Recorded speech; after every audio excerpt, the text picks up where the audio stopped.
We are live. Oh, man. Good afternoon. Oh, it's still morning, technically. It feels like afternoon for me, but what is up, everybody? Happy Thursday. Aaron, Spencer. We got a big show. We got a really big show today. It is not often, Aaron, that we actually have a guest join us in studio. That's the plan today. Hey, look, there we are. We're gonna have Al Harrington on in the next 10 minutes. If he gets buckets, doesn't he? He gets a lot of buckets. How many buckets does he get? My name's Al Harrington. I get buckets. He gets so many buckets. He'll be on in a few minutes to hang out, talk to us about his post basketball career. He has a whole second career as a cannabis entrepreneur and investor. It's super important to him. And we're excited because, again, like the last person we had in office was Joel, I think. Our last in-person guest. The last in-person guest was Joel. This is a little bit cooler than that. So we are excited today. That's why we're in a good mood. So we'll have Al come on in a couple of minutes. After that, we'll be joined by another interview we've got after later in the day. We're talking to the CEO of ETWO Open, Michael Farlekas. They had earnings overnight, and we're talking supply chains. So we got that going on. We got Vivi, the Bio Queen, at around 12:15, talking biotech. We weren't able to connect with her last week. We'll have her on today. We're talking short selling with TradeZero at 1 o'clock. So we got a lot going on. Let me check in the chat, see how you all are doing. What's up? So if you missed it, Al Harrington up next, basically followed by biotech with Vivi and Michael Farlekas with supply chains, ETWO Open, and then we're talking with TradeZero, those guys at 1 o'clock Eastern. So that being said, you guys hit the like button and tell us how your day's going. How's your day going, Aaron? You lost your day. Your day is not going great, right? Because you lost your badge. How'd you even get here? I've had a crazy morning. Yeah. So first of all, I lost my badge. We have ID badges to get into the building. I couldn't find mine this morning. Kind of my fire fest of the day.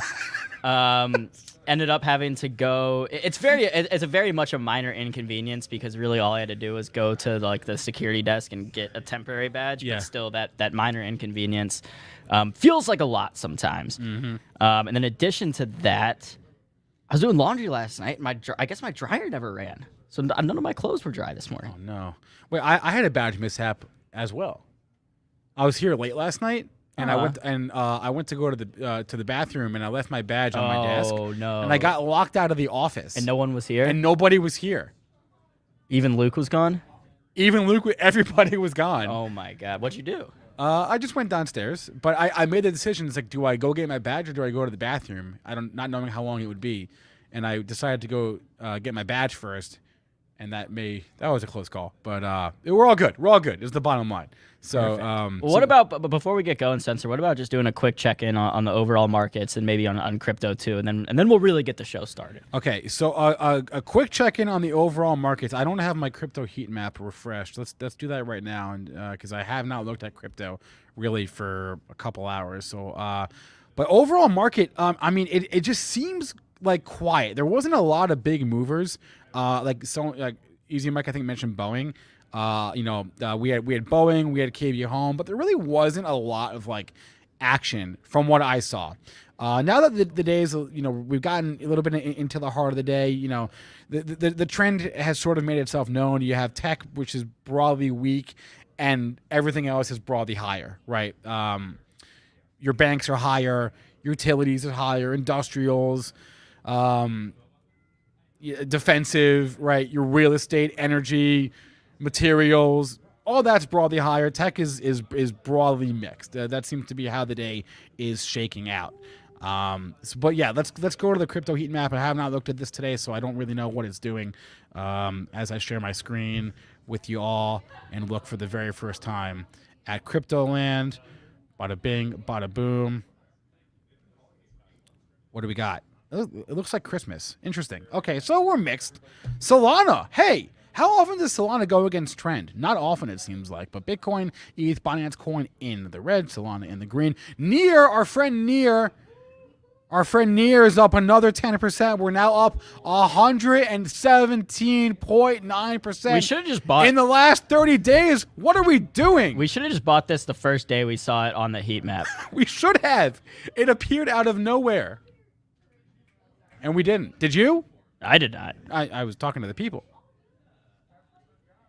Did anyone buy Near? Please holler at us. If you did, we need to know. We didn't buy Near. We wish we had. Anyway. James is saying for crypto, algo is the way. I don't know too much about that, but I don't know. There's all these new cryptos every day now. It's hard to keep up with them. Yeah. Okay. So anyway, Near is your hot crypto of the day. Hey, last thing. If you guys want some free Bitcoin, very easy. Get some free Bitcoin. Go to the Voyager app, download it, enter the promo code when you sign up, ZING. It's on the screen. Fund your account with $100. Make your first trade, and they'll give you $50 in free Bitcoin. Okay, so here's the plan here. As I get that off the screen, here's the plan here. I'm going to bring on a special co-host with me, Javier Haas from the Benzinga Cannabis Hour, Cannabis Insider. He's actually the managing editor of Benzinga's Cannabis Desk. He's going to hop on with us in a second, and then me and Javi are going to. Al's going to sit right here. We're going to have Al. Javi and I. You're right, Javi and I.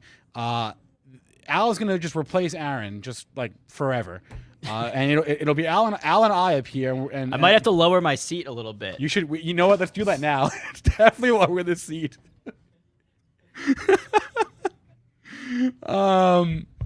Yeah. So I think we're good to go. Should we bring on? Let's bring on Javi. Javi, you ready? Javi's ready. Yes, Javi sir. Haas. What's up, man? How you doing? Doing fantastic. How you doing today? Pretty good, pretty good. It's 100 degrees down here, so we're dealing with the heat, but ready to make some money on very cool stocks. Today we're talking cannabis. Yeah, it's great to have you on the show. We're talking cannabis because Al Harrington has basically made cannabis his like second career, right? His post basketball career. And they actually had some news yesterday, so we'll get into all that. If you have questions for Al Harrington, by the way, guys, drop it in the chat, and man, we'll do our best to ask it. How often do you get to ask questions directly to an NBA star of Not the very caliber often. about Harrington? Not very often. Rohan, can we roll that intro? Let's do it. Yes, sir. Let's roll the intro. Oh, was that it, Rohan? Hold on. Let's you hit a button and cut it off. Sorry. Let's do it again. I screwed that up. There's that's Al. why you should let me do my job.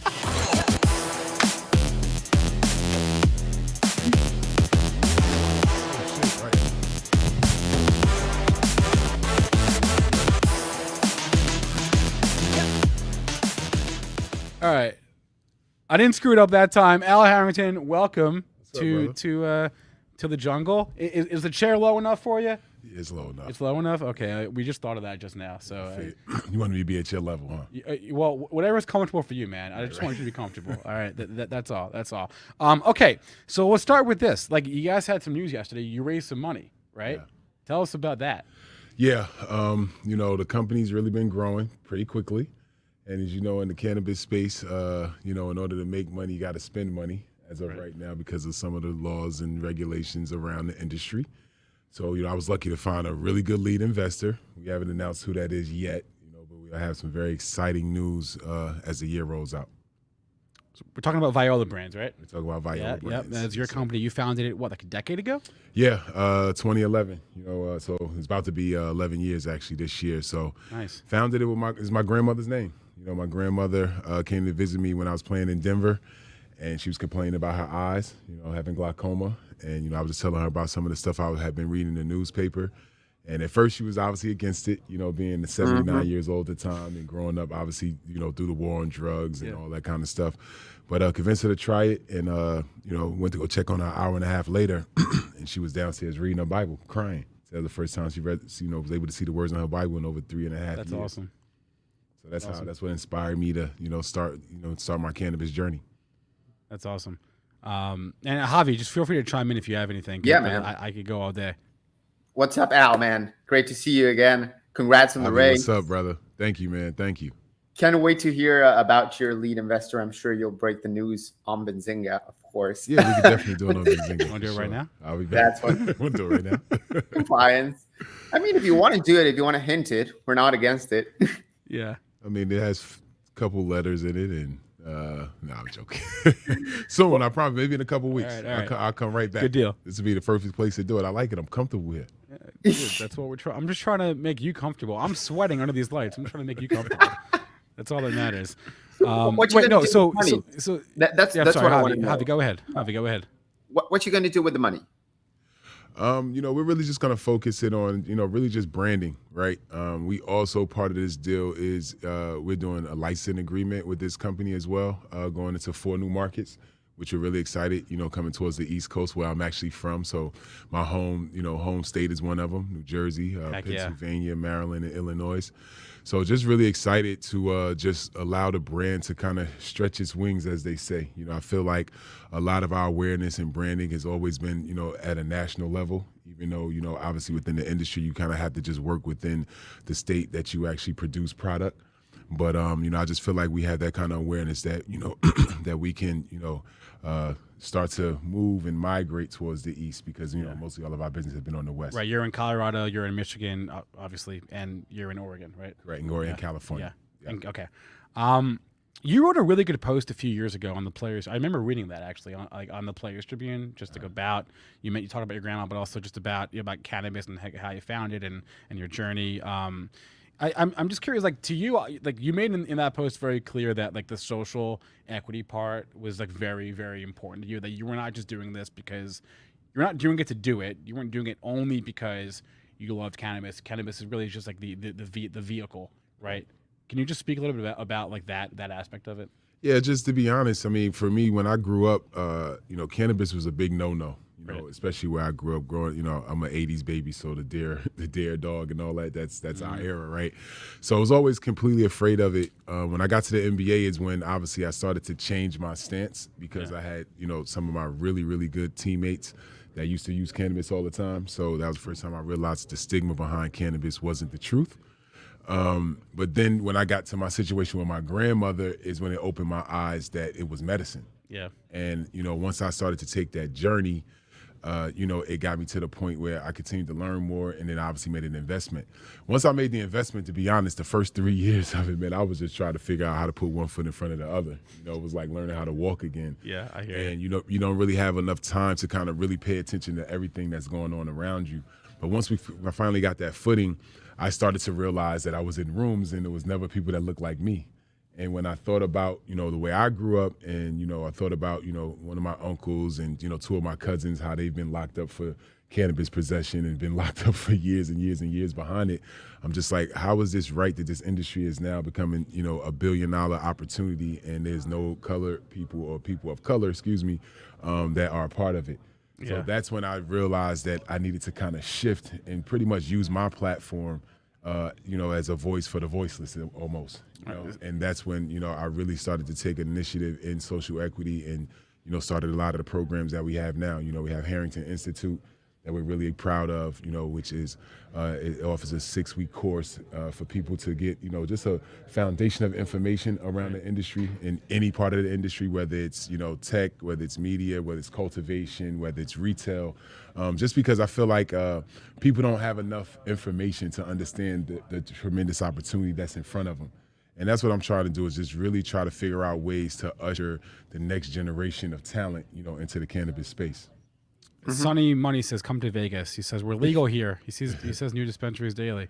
Come to Vegas. Till I'm working on it. Sonny Money, you heard it. He's working on it. Right, Sonny Money, you got to grow for me. Let's go, baby. Mitch is saying he knows from personal experience that Viola products are for real. Thank you. Oh, they're fantastic. They're completely fantastic.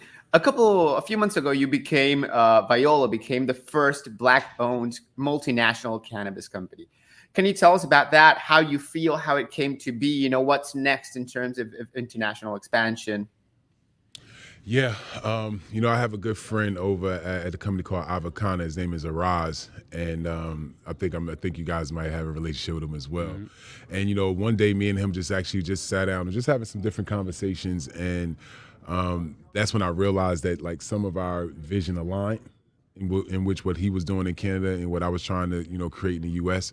And we decided to, obviously work together and, to put this opportunity out there. And, we started around CBD because I also have a CBD company called Harrington Wellness and a product line called Replay that, we're actually working with the NBA and the NBPA to get access to the players so that the players can be able to use these topicals and different things like that instead of always having to use the, the pills and stuff that are offered. And then we got to the point where, he had relationships where he could, pretty much help manage me getting Viola product into the Canadian market. And, we executed an agreement maybe like 9 months ago. And, we launched actually last month, in Canada. So that was really exciting. For me, it's very humbling that, something that I started a whole nother country has interest in. And, when I see the support that we've been getting there, it's been really amazing. So, the partnership so far is really going well, and we're just continually trying to grow it. And, when I think about other places, obviously the entire world is opening up. That's another reason why I'm raising money, so you can increase bandwidth so that you can take advantage of some of these future opportunities. And, that's what we're trying to do. But we're trying to be very methodical about it, being very strategic and not stretch ourselves too thin because we know how important it is and the attention to detail that you have to have when you're especially building a brand. You sort of mentioned it earlier, but you teased it. But I wanted to ask you about the accelerator, right? The Viola accelerator, because that sort of fits into what you were saying before. Yeah, man. So I started our accelerator program, and once again, it's really about trying to help people of color that are coming up in the space that just need extra resources. Right? I always feel like people of color, especially Black people, we've shown for hundreds of years that we can make something out of nothing. But sometimes you need just, something to amplify. So that's what I've really been just focusing on is finding companies or finding partners that, I can lend my resources to amplify. So one of the ones that I'm very proud of is one called Gold Standard Farms. A kid named Jarrell Howard, out of Martin, Tennessee, where, he had a farm that's been in his family for 80 years. Wow. And, he had like 4 aunties that, like the board of governors over the land. And he had to actually convince them to, allow him to grow hemp. And, being able to convince them of that a year ago, this farm had made, $950,000 over like a 20-year span. Yeah. And, last year, did like $3 million in business. From hemp. And then now it's also, and when I think about like people like him, I like those people that are very innovative because now we're working on hemp block, right?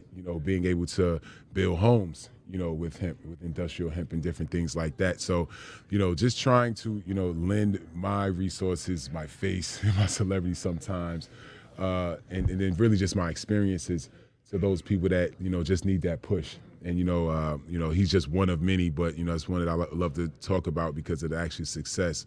And, we just continue to try to, help as many people as we can along the way. There's a couple questions in the chat. I see you, chat. Our CEO, Jason Raznick, wants to know if you're ever going to go public. Let me find out. Maybe. All right, Raz, I asked your question. Now buy us lunch. Right.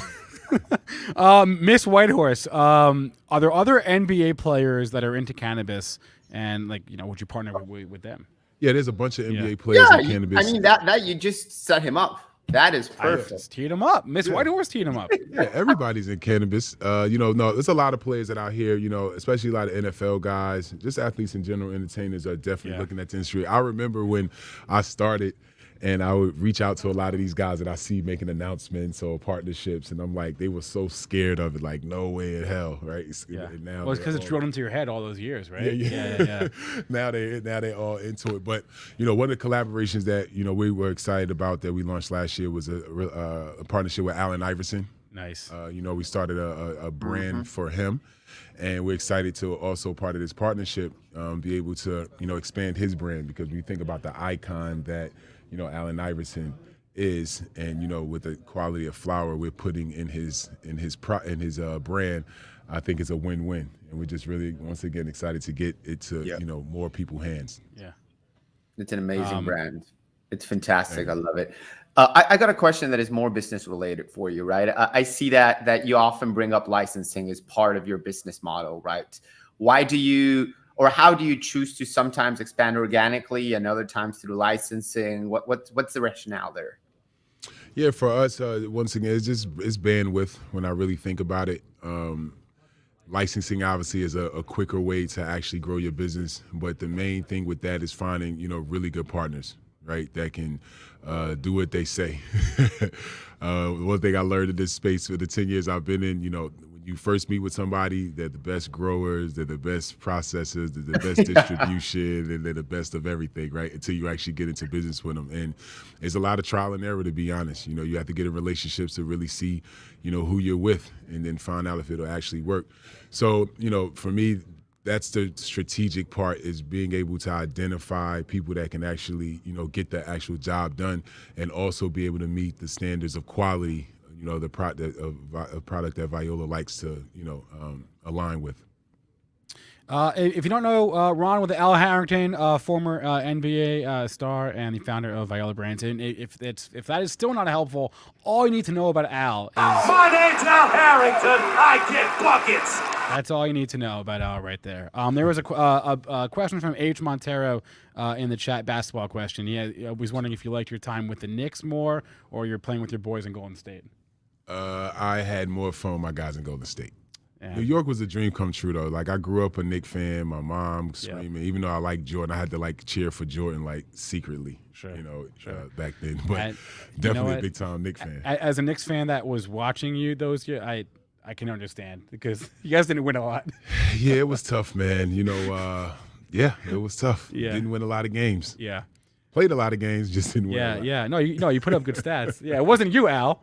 Right. It was everybody else. I did my part. It was everybody else. So again, Al Harrington, guys, in person, in studio. We don't get this very often. It's a treat for us. Drop us a like. Jason wants to know where we can see AI's product. Is that right now it's strictly just in exclusively in California, but we'll be launching in the Michigan market in March, end of March. Awesome. Yeah. Awesome. I bought you a sample of it too.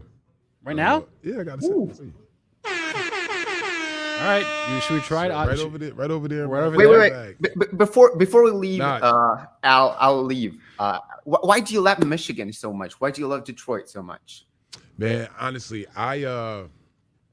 once I realized about the purpose thing and trying to elevate people of color, I had an opportunity to either expand the business into Arizona or Michigan, to be honest. And my main decision was just around the fact that I just felt like it was more people of color here, obviously, to actually be able to help and, to be able to put in position to give jobs. And then also, knowing that, legalization was coming here, social equity would be a big component of it, being able to help people actually get their licensing and different things like that. I felt like it was a bigger opportunity here to help. And, that's honestly the reason why I chose the Michigan market. And then obviously when you spend time here, you just fall in love with it, because it's a big town, but it's a very small town at the same time. Right? Yeah. And it's just really this family vibe, this community vibe. And that's what Viola's all about. It's like influence and community. And I just felt like Michigan was just a great place to start that. Man, you're the GOAT. I'm curious, have you had any conversations with politicians at all? I talk to politicians all the time. All the time? Part of my job is the lobbying side. Yeah. I sit and talk with Schumer all the time. He's a friend of mine. Okay. I've talked to Cory Booker. I do National Lobby Day. I go and talk to all the senators and the governors about, what's just happening in the industry, right? I think that a lot of these lawmakers make a lot of decisions not talking to the people that are in the trenches actually running these businesses. Right? They're just kind of sitting from a 30,000-foot view, making all these decisions, not realizing the impact that they're having on the industry. And when you think about even social equity, right? Social equity is opportunity for people that was disenfranchised to, actually have equity, in these different opportunities. But if there's no resources around them, how can it be an equitable opportunity? Right? You're pretty much setting them up to fail. So that's why I do a lot of my lobbying around is, trying to figure out the support structure around these opportunities so that people are successful, because this is generational wealth at risk. for our community. And when we think about the way that drugs, especially cannabis, has destroyed our community, like just a real quick crazy stat, like in New York, once they legalized or they decriminalized cannabis, arrests in the black community was down like 95%. Really? Right? Like how Wow. like how crazy is that? You know what I'm saying? So when you think about just all the negative effects around, the war on drugs, we just feel like, people of color deserve a real opportunity. Yeah, and there's the website. It's violabrands.com. It's on the screen right there. Yeah, that's I believe you. I 100% believe that stat. It totally makes sense. And you also mentioned in your piece just about generational wealth. How that's the other important thing, right? Is what it does is it gives people the chance to build the generational wealth that they don't have. Correct. Right. Yeah. And rebuild their communities. Right. When I think about even a lot of these limited license markets that part of their application is that they have to give back to these communities, and a lot of times. 99% of the times, those people never even stepped foot in those communities before. Yeah. So how do they know how to help? You know what I'm saying? How do they know where to spend their dollars? They don't. Right. And a lot of times they don't. They won't. Right? So I just feel like people like myself and, other people, because there's a lot of other entrepreneurs in the space that are coming up, they just don't have this platform, and they're actually doing really, really good work. So, those are the people that I feel like, really deserve the opportunity so that they can, be able to funnel back the opportunities to the community. Yeah. I just think it's awesome because the era that you were in the NBA was the dress code era. And now we've gone completely the other way, right? Where it's you're leading a cannabis company, which you never would have thought about that in 15 years ago. Who would have thunk it? You know what I mean? I definitely didn't. Yeah. I even think when I first told my mom, she was disappointed. She's like, what? You're going to do what? After you played the NBA 16 years, never got in any trouble, and now you want to run a weed company? Yeah. But it's changed a lot. Obviously it's way more popular now. When I even think about, I tell people this all day, laugh, but it's the truth. My financial advisor literally dropped me as a client because I wanted to invest in cannabis. And we had been together, 14 years. Yeah. He just couldn't wrap his head around me selling weed. Well, that was a decade ago or more. A lot's changed since then. Yeah, definitely. A lot has changed. And, I'm sure he's asking for you back. Yeah, right. When I got comfortable with it really was when I would go to meetings about a real estate opportunity or a tech opportunity, and you kind of go around the room and everybody kind of touch on what they're working on. And every time I would talk about cannabis, the meeting would completely flip. So that's all everybody wanted to talk about. Oh, you know weird. what I'm saying? So that's when I realized I was like, okay, yeah, this industry is definitely moving in the right direction when you're getting the attention of the people that I was in the room with. Awesome. And I guess I saw a question in the chat. I forget who asked it. It was KH. He's just asked about your friendship or relationship with Kobe and Michael. I don't know if you can speak to that a little bit. Yeah, obviously I came in the league, the first year after Michael retired, and I was able to play against him when he came back for the Wizards. So he was 40-year-old Michael, but obviously really, really good still, right? I think he still averaged 23 points as a 40-year-old. I think he has one of the most historic two-hand blocks until Ja Morant the other day. Probably, I saw that one. Now takes number one for the best block in NBA history or whatever. But, Michael has always been the big homie, as we say, right? So being able to spend 5 minutes with him feels like you spent, 5 decades, right? And, he's always been, very, funny, very competitive. He talks a lot of trash constantly. And, with Kobe, I will say with him, he actually died. The hill that he died was right outside of the gate where I live at in Calabasas. Oh, I actually lived there. And that morning, my daughter actually rides horses, and I was taking her to one of her horse competitions, and I saw the smoke on the hill, and an hour later is when I got the news that it was a helicopter that, Kobe was in that crash. But the one thing I'll say is, when I think about that is, I actually cried, right? And when I think about, why I cried, I'm because I never liked Kobe. Right, not that I hated him as a person, but just as a competitor, he created that environment where it wasn't friendly. It was competition. We're not boys. If we're not teammates, we're not boys. Right. But what I realized and why I think it hit me so hard was I realized that every time I played against him, he really brought the best out of me. You know what I'm saying? I really thought about how we played the Lakers. I ate differently. I got an extra half hour of sleep. You know what I'm saying? Just to go out there and try to beat him. You know what I'm saying? So I just really think that, all the players really realized that, he really caught us. He dominated us at our best, if that makes sense. You know what I'm saying? So it really just goes to show, like, what of a special player, Kobe Bryant was. Yeah, chat's saying, like, hey, we all cried, I think, when that happened. All right, Al Harrington, again, Viola Brands. He's the founder and the CEO. Just what's the next thing? You just raised some money, obviously, so you're going to figure out how to put that to work. But, like, what's, like, the next thing we should be looking out for? Yeah, just, look for us in these new states. We have some other, little different opportunities that we're looking at as well that expands the brand from a lifestyle perspective Awesome. that, we're working on. So, just, pay attention. I'll be making all my big announcements on Benzinga, so you guys will hear it first. And that's how we like it. and, we just kind of, see where we go from there. There's one more question, and then Javi, I'll let you wrap it up. But someone was asking, you're on the board of directors of MedMed? Is that not anymore? Not anymore. I'm sorry. Okay, I don't know what. Bad question. I don't know whoever. Bad question, Mitch. Awful question, Mitch. Javi, do you have anything else? Not really, man. Just want to thank you for joining us. It's been a fantastic. Thanks for having me, guys. I appreciate it. I appreciate you coming. Not just coming on, but in person. We cleaned up for you. As I don't know if you can tell, but we cleaned a little bit. We Jason, man, I'm gonna tell you something about Jason, man. That's one hell of a CEO, man. He's so convincing. He's like, "Hey, Al, you doing good? All right, small talk to me. You want to come in for the show tomorrow? Yeah. What are you doing? You're not doing anything. Come in for the show tomorrow." So he got me here. So hats off to my man Jason. Props to congratulations to you guys at Benzinga, man. Like, thank you. I feel like I was here, like, when it was just two people in the room, man. You know what I'm saying? I was at the ground up. And now look at you guys, the studio and offices, and this is fancy, man. You guys got a nice setup. Yeah, we're still just as crazy as we always were, though. So. All right, again, Al Harrington, founder, CEO of Viola Brands, former NBA star. I grew up watching you. It's been a pleasure to chat and hang, and thanks for coming on today. I appreciate it. Thank you, brother. Got that sample for you. Yeah, man. He's got that sample. Shoot, how do we go and get that?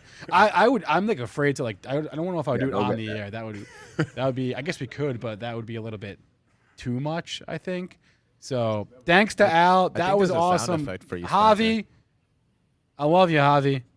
Me too, man. This was a great interview.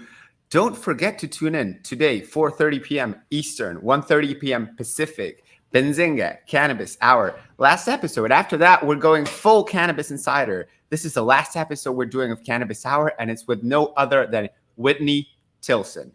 If you want Whitney Tilson talking about cannabis, 4 o'clock today. Does it blow your mind? Time. Check it out. Javi, I love you. I miss you. Hopefully I'll see you in a couple of months. Oh yeah, in person. I mean, for real. Cannabis Capital Conference, man. That's what I'm talking about. Yes, sir. It's during April. Who wants to guess what date it is? It's a cannabis conference in April. You figure out what date it is. You can put it together. Yes, sir. All right, Javi, managing editor of Benzinga Cannabis. Have a good one, sir. Peace. Hey, if that doesn't get a like, then I don't know what. If that's not worth a like, then I what am I doing here? You know what I mean? I don't know what I'm doing anymore. Seriously, I grew up watching Al Harrington. Like, he was on the Knicks teams. Like, that was right in my wheelhouse, right? Like those 05, 06, 07 teams that he was on. I actually was going back and looking at their teams, and I thought I remember them having a lot of good players, like Al, guys like Tim Thomas, guys like Allen Houston. I'm nerding out right now for the Knicks stuff, but yeah, he was with the Pacers for a long. He was with the Pacers twice, actually. Great career. I actually put together some random Al Harrington facts. This is interesting. He was actually the first ever player born in the 80s to get drafted in the NBA. True story, because he was born in February of 80, and he got drafted in 98. So he was the first ever 1980s baby to play in the NBA. So I thought that was super awesome. Spencer, I have a sound effect for you in regards to Al's question earlier. Yeah.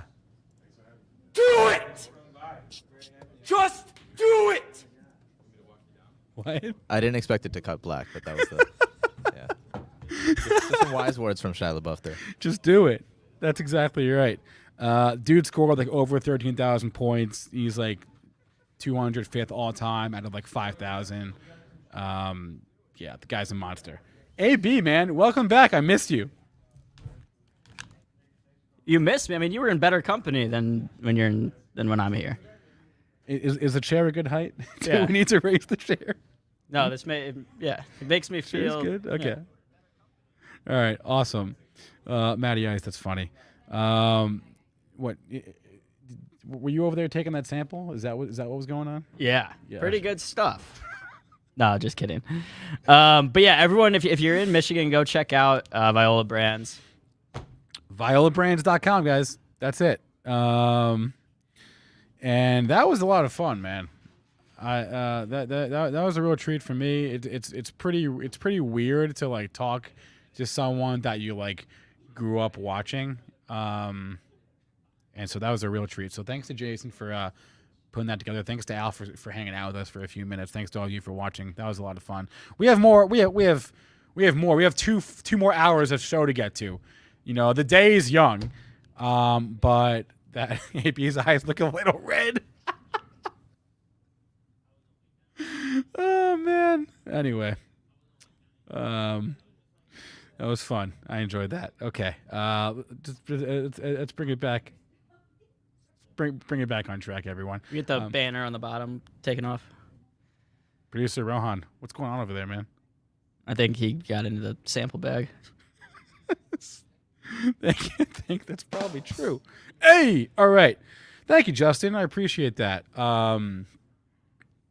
We should definitely like do that more. Like have like people who like whether they're former athletes or whomever, people who are like in their second career, like in doing entrepreneurial stuff. Like definitely, I think more entrepreneurial stuff is probably like an avenue we can hit on going forward for the show because that's really inspiring, honestly.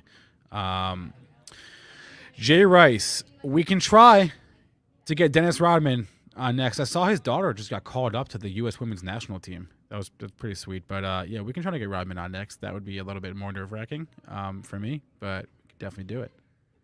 Definitely do it. Al was super nice. Dennis Rodman would like intimidate me, I feel like, but Al was super awesome. Get AB on the streets. Okay, so let's do this. We looked at crypto earlier. We looked at the market broadly speaking. Bring on Dennis. We'll try. We can try. We can put Dennis Rodman like high up. Well, how do you know Born to Be Free is talking about Dennis Rodman? He could be talking about Dennis Dick right now. I don't think he's referring to no, now he said effing love Rodman. So he's talking about Rodman. Yeah. I saw Dennis Rodman in a commercial last night, actually. You did? Yeah. Planet Fitness. Really? Yeah. Oh, I just think it's cool that like Al is not from here, right? He's not a Michigan. He's not a Detroit guy. He didn't even play for the Pistons at all, right? He's from New Jersey. He played in Indiana, in California, in New York, and yet here he is. I think that speaks to the power of Detroit. You know, the power of this city, and love it. I mean, cannabis, like that is why everything he said is why I'm bullish cannabis, right? It's why I own some cannabis companies, right? I own 4 cannabis stocks, and I will continue to own them. I just think the industry, in a way, it's like so much more than numbers on a balance sheet. You know, it's not really even about that. It is, but it isn't. You know what I mean? It's about more than that. So I have since I've joined Benzinga, knowing nothing about cannabis at all, have become extremely bullish on the space, and it's because of people like Al, frankly. I was seeing if there were a lot of people on the ice rink. Maybe I could go out on the ice rink and broadcast from. Are we set up for that, Rohan? We will be. I know in the next week we will be like doing some remote stuff for this show. Whether it's Aaron or myself, one of us will head outside. And like, do you skate? Are you comfortable doing that? I can skate. I can't stop. On me skates. Too. Me too. Okay. So I just have to like keep going until I run into one of the walls, and then I'm good. Yeah, that's probably how it would go if I was there as well. So, but that's going to happen next week. We are setting up for like a remote thing, but baby steps. Wait, here. you know what I want to talk about real quick, Spencer? Yeah. What's Yesterday when we preview Taiwan Semi's earnings. Yeah, I forget what we said. What did we say? You said Tell me what I said. I don't remember. That like in the past TSM has only moved like 1% off of the earnings. I said it trades higher afterwards. That's what I said. Okay. Oh no, I said there was no pattern. I said delta. I don't remember what I freaking said. Either way, Taiwan Semi up about 7% today. What did I say? Okay. I gave that as a stock I like in 2022 a couple weeks ago when it was at about 120 a share, now at 140. So I'm watching TSM all day today. Seems like it's good to see it too. Get those gains after the earnings and then hold on to most of the gains throughout the day, right? It didn't just go up 10% and then come back down to up 2%. It's still up 7% on the day. Taiwan Semi. Love it, love it, love it. Yeah, Luke Jacoby. It's noon on a Thursday. This is his time slot, everyone. And I honestly did not think he was going to show up, but here he is. Spencer was bearish. Luke, I was bullish. I wrote in our doc. This is what I wrote. I'll show you what I wrote. I wrote Luke Jacoby ? Because I wasn't sure if he was going to come on today, but here he is, everyone. Hot stocks, Luke Jacoby. I'm gonna step off for a second, and I'll let you go. And then in the chat, drop us any tickers that you guys are watching right now. We can go over to our Benzinga Pro, check out the charts, see if there's any news moving those stocks that you guys are watching. I mentioned I'm watching TSM today. I'm also watching Take-Two. Take-Two, of course, announced that big Zynga deal a couple days ago, was trading higher after on the initial day they announced the deal. Take-Two dipped about 13%. And a lot of times when you see a big drop like that, right, the conventional wisdom is don't go out there and try to catch that falling knife. Don't buy a stock on a day it's down 13%. But this is one of those cases where it looks like Take-Two has immediately gotten some of those gains back and is looking to fill that gap. It was at 165 about a share before the Zynga deal was announced, dropped all the way down to about 140 a share, and is currently at 155. So again, 165 is that level that Take-Two was at before the Zynga deal. Currently, not a great day today, down about 1%, but still watching Take-Two. Take-Two. Okay.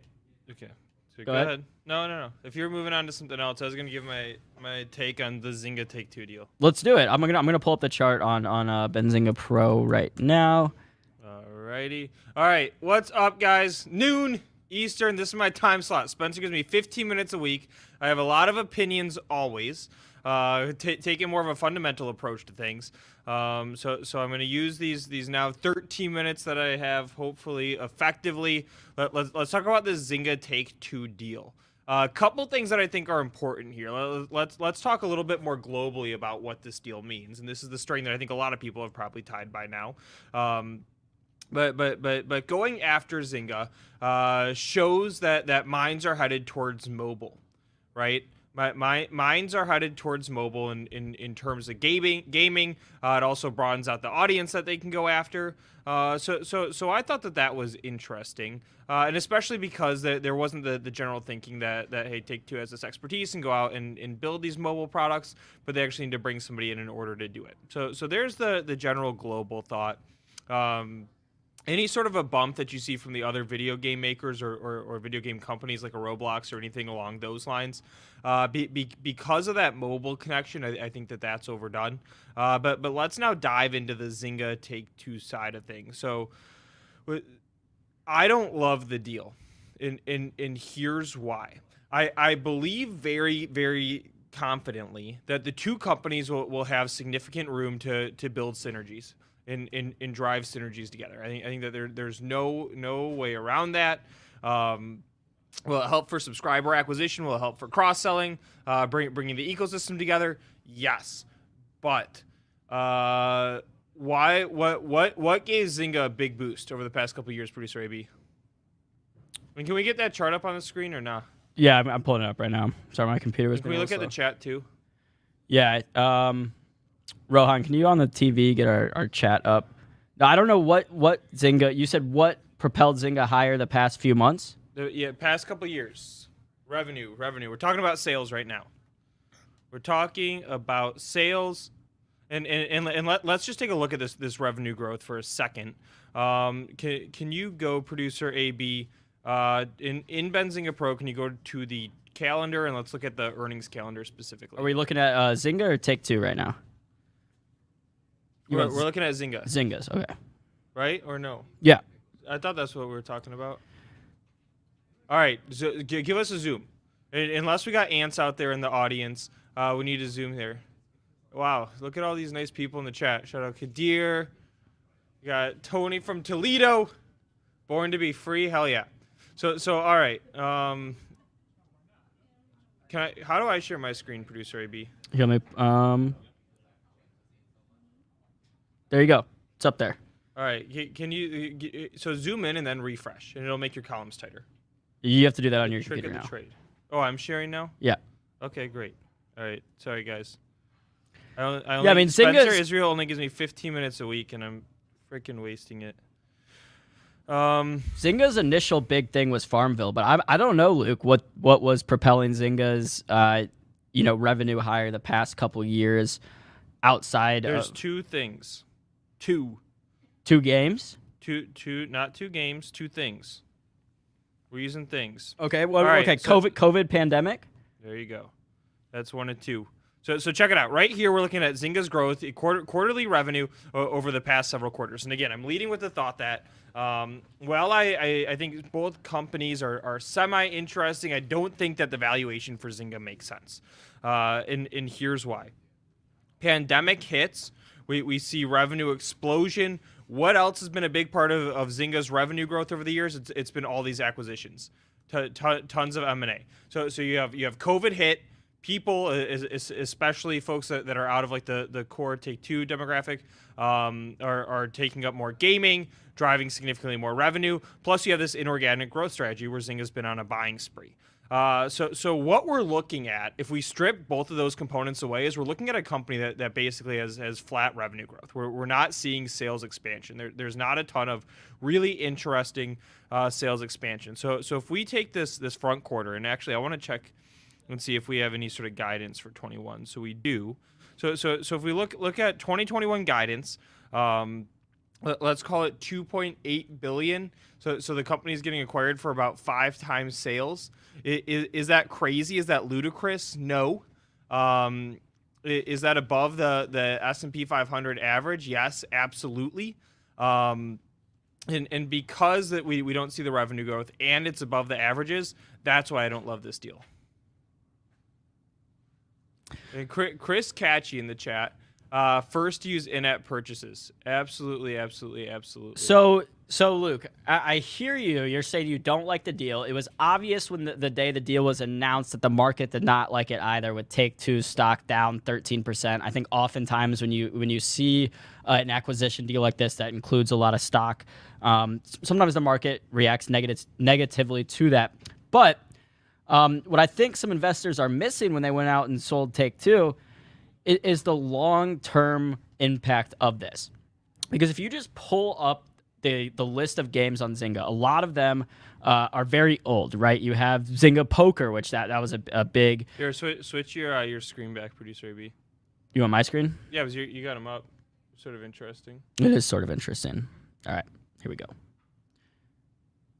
Anyway, so I'm going to pull these games up. Sorry, I don't know why my computer's being so slow right now. All right, if you can't do it, you can't do it. That's fine. But keep going with your point.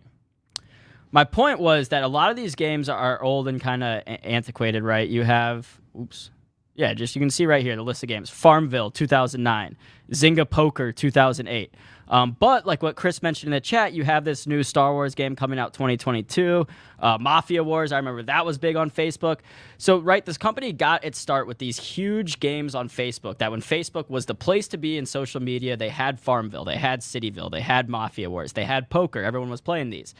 But what we've seen in mobile gaming over the past couple years is some of the biggest names in gaming. Fortnite, PUBG, which is Player Unknown Battleground, actually the first battle royale. Both are on mobile app stores with a mobile version of their game that have performed unbelievably well. For Fortnite, having in-game purchases in the app store. Epic Games put out the mobile version of Fortnite. Tencent did the mobile version of Player Unknown Battleground. And this is clear that Take-Two is saying, okay, we need to get in this space. We want to partner with someone who has designed and made these mobile games before. And Take-Two's games, their franchises are huge. Between 2K, basketball, 2K, golf, all that, those will be mobile games. Grand Theft Auto, there'll be a mobile version of Grand Theft Auto. They've tried to do that in the past, wasn't great. With Zynga's help, maybe they put out a mobile version of Grand Theft Auto that becomes like the most popular mobile game ever. Red Dead Redemption, another game that they can make kind of a spin-off mobile game. So I think once we see these down the road, you'll see the true impact of it. But right now, like you said, Luke, it doesn't look great on paper. Yep, that's absolutely where I'm at on it. Let's do 2 more names, AB. We have 5 minutes. Do you have anything? Otherwise, I can go. I'm pulling up your screen. All right, we'll do this one. Stock, longtime bull on this one. No longer a Celsius fan. Ticker CELH. We're talking about now. Do not love this name anymore. Let's talk about why. It seems like the supply chain issues have been worked out, or at least a good chunk of their supply chain issues have been worked out.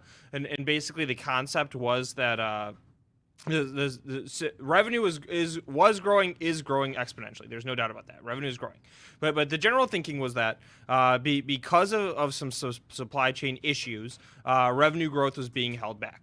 From what I can tell, supply chain issues have been worked out, and we didn't see another leg of sales growth on top of that.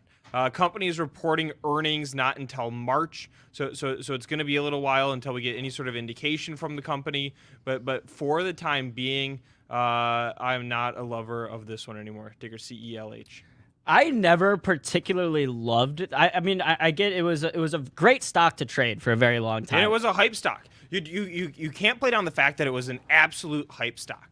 Right, they went on an organic influencer campaign. They started acquiring a ton of social attention off of that, and product was selling out. It's absolutely true. Product was selling out. Yeah, and Celsius had a great marketing. I mean, they had, like Celsius got huge on TikTok, and that's without even them spending money. I mean, it was just people, influencers happened to be drinking Celsius on TikTok, and it got huge on TikTok. They did spend money on influencers as well, but like you said, Luke, great marketing campaign. The stock ran up, but here's why I've never loved Celsius long term. The company, see if it's the same thing that I'm going to say. I want to see. The company's moat, right? We talk about companies' moats all the time. Like, what do you have that differentiates you from other names in the industry? And Celsius's whole thing was that, hey, we have a healthier version of an energy drink. Here it is. It tastes great. It's better for you. But you're silly if you think that Red Bull and Monster aren't going to then put out a competitor drink that's healthier. I don't know if that's what you were going to say, Luke. That's not what I was going to say. But because I don't think that matters as much, because it's all about the brand. Right? Red Bull was the first energy drink. So many more entrants. Red Bull holds up fine. Monster, same case, etc.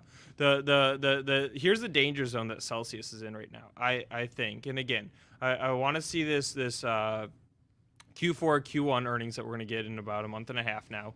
But we have a little bit of fad risk. We have a little bit of fad risk. If it turns out that this whole thing was a fad, right? Blew up, sold a ton of product, $500 million of product in a year from pennies. It turns out that it's a fad, then it's not interesting. Yeah, and Chris Kache in the chat is saying the energy drink market is highly saturated and no longer growing as fast. But Luke, kind of, I think when are we gonna get the what's the ticker for Monster? MNST. There we MNST. MSTR is MicroStrategy. But I think both our points are kind of, similar. I think the only way that Celsius would be a fad is if there are then other names in the industry that you can get a healthier energy drink, because I think that demand for a healthier version of an energy drink will be there no matter what, whether Celsius is the primary provider of that or not. Yeah, people are going to want that option. I'm not saying like I'm a hater, and I think you should go out and short the stock. You should never short any stock that doubles. But I think that we have some very real fad risk. Right, and I love being a fad sniper on things. Like we called it out with Peloton pretty early, and we've done it with a lot of these fitnessy type names. I think that we have a little bit of that risk on Celsius, and for that reason, I'm just like, let's let it ride for now. What are And some? shout out to Chris Catchy in the chat's bringing up the point that Monster Beverage, that's the Monster Energy drinks, is getting into craft beers and hard seltzers via some M&A activity. I wonder what the biggest like fads that were also a publicly traded company have been over the past like 10, 15 years. That could be a cool content piece. Oh man, wait, you want one? Was Beanie Babies publicly traded? What was Dolphin Entertainment? Oh, DLPN. Yeah, that was the whole. Oh my God! Shoot! There's so many of these. Shoot, Luke. What? I texted Luke the other day because I was curious about. I typically don't trade OTC stocks, but I wanted to know if there was somewhere out there you could trade options on OTC stocks. I don't know if there is. I don't think OTC stocks are optionable. Does anybody in the chat know Spencer that? says they're not optionable. Yeah, I don't think they are. But the reason I was asking is because this company Aritzia, ticker ATZAF. Those are the Qs. Yeah, okay. Somebody in the chat said the Qs are getting smoked. They just pulled it up. Okay. I wasn't listening. What'd you say? Aritzia, ticker ATZAF. Okay. If there are any, I don't want to, I don't know. I was going to say if there are any females out there, they probably are familiar with this company because it's a big female clothing brand. I wasn't familiar with it, but my buddy, it's a Canadian company. My buddy kind of texted me about it and was like, yo, you should check this company out. They're growing really fast. Their sales quarter over quarter, year over year are insane. And he's in IB, he's in investment banking. So I kind of, I listened to him, and the stock's up 20% today after they reported earnings. Yeah, that's great. This is why Did you buy the equity outright though, or no? No, I wanted to get options on it before the earnings. Okay. And it's up 20%, but I don't know if Justin M in the chat is saying they are optionable. Maybe, I don't know. We'll figure it out. Okay. But this reminds me, Luke, of something that could be a big fad. Aritzia, it's a who knows? Are there options on yeah. There's options on the Toronto listing, not on the OTC ticker. It's on the Toronto listing, producer AB. Okay. That makes sense. Well, yeah, I mean, I don't know. This might be one to watch if the growth is really that insane. Yeah, I absolutely agree. I like trading Canadian stocks. You can usually find a little bit more value on Toronto listed stocks. I'm a huge fan of Canadian stocks. We're actually in the chat, I'm going to ask this one. We're actually going to be launching wider news coverage on Toronto listed stocks. Is that interesting to anybody in the chat? If it's at least somewhat interesting to you, give me a 1. If it's not, give me a 2. I'm curious where everyone is at with that. All right, producer AB. Any more? Anybody else in the chat have one more ticker we should talk about before I'm going to get pulled? Or is Vivi here and I got to go? Vivi is not here yet. You are staying until she joins, so you're not freed until she's here. Unless you've got, more important things to get to, but I can't imagine that would be the case. Not really, no. Nothing else going on. Russell 2000, I mean, I, until I see something different, Luke, I think it's going to be more of the same, right? I think we're going to keep seeing the Russell 2000 and these small caps kind of trade in a range. Yeah, I mean, here's why I pulled this one up, right? So this is a 1-year chart of the Russell 2000. That's the index that we're looking actually at, ticker IWM. It's the ETF that tracks the Russell 2000. It's the index for the small cap stocks. I mean, this is a 1-year chart, daily candle. This has been straight chop for the past year, right? Chop. We're near bottom of the range. So maybe a little bit of opportunity in there, but that's why I wanted to pull this one up real quick.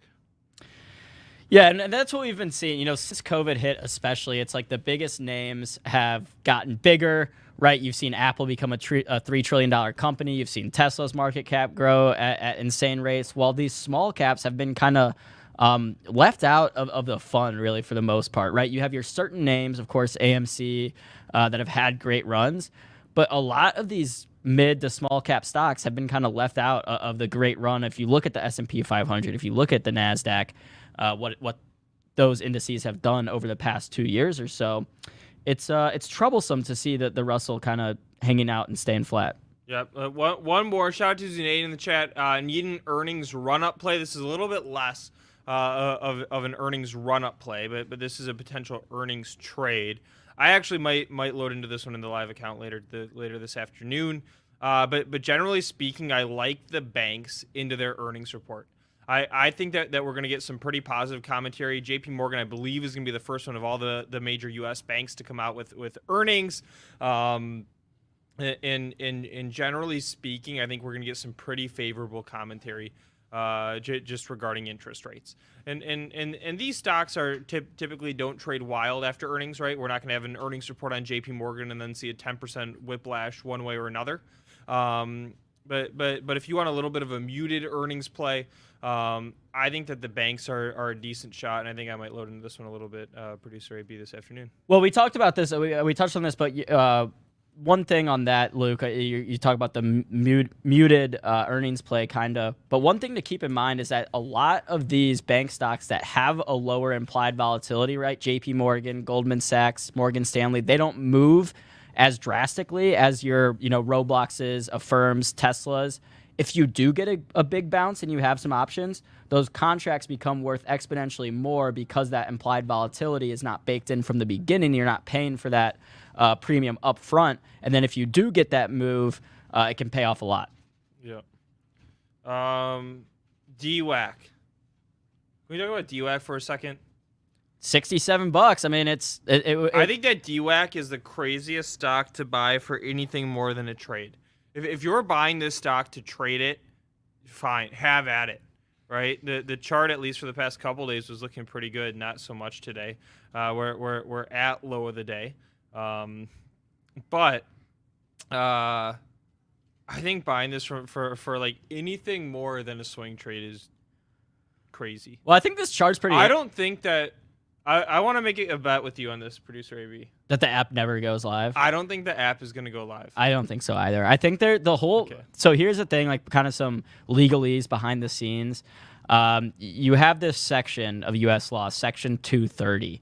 That's what kind of allows companies like Facebook and Twitter to not be liable for things that are posted on the site. And there's a lot of talk among lawmakers on both sides of the aisle to try to get this Section 230 repealed.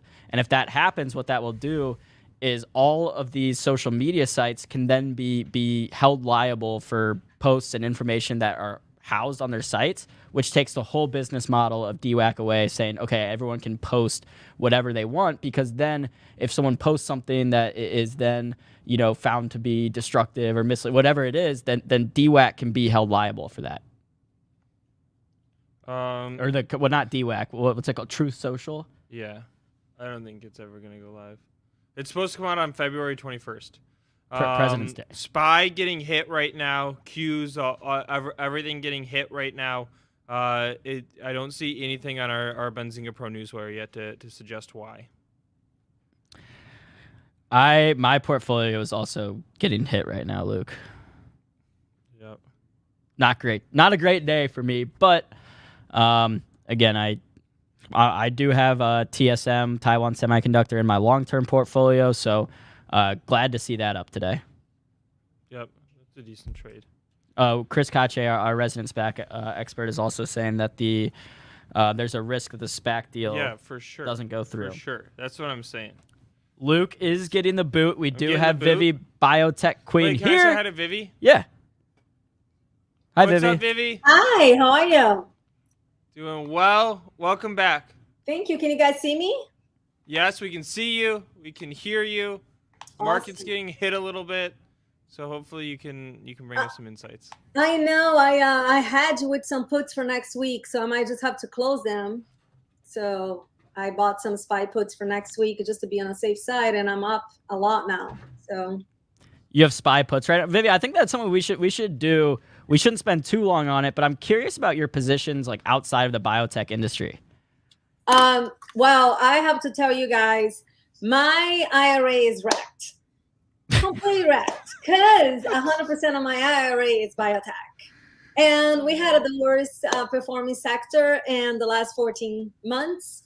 But I have a high conviction on mine. So right now I am trying to, the IRA, I actually sold only like 1,000 shares of a BCRX on the top, so I can have a little bit of a cash to hedge my positions with the SPY puts, for like later on. I'm not doing dailies anymore because I lost a lot of money. SPY is a little addicting. I kind of wrecked my other account a little bit trying to play SPY calls, and it's a little dangerous. So what I did was I just bought a little bit as a hedge for next week, but I guess it took the dive today. So I might just close my position here a little while. So my IRA, it's full of a biotech. My E-Trade account, I have most of them. I have some biotech. I have some specs, but I've been kind of only doing puts, only pretty much scalping options lately, just making that $300, $400 a day go, trying to compound some gains, because a friend of mine, he's a very seasoned trader, amazing trader, and they were really good friends. And he said that this is the toughest market to trade in the last 10 years. He said it's been really, really rough. So I think it's been rough for a lot of people.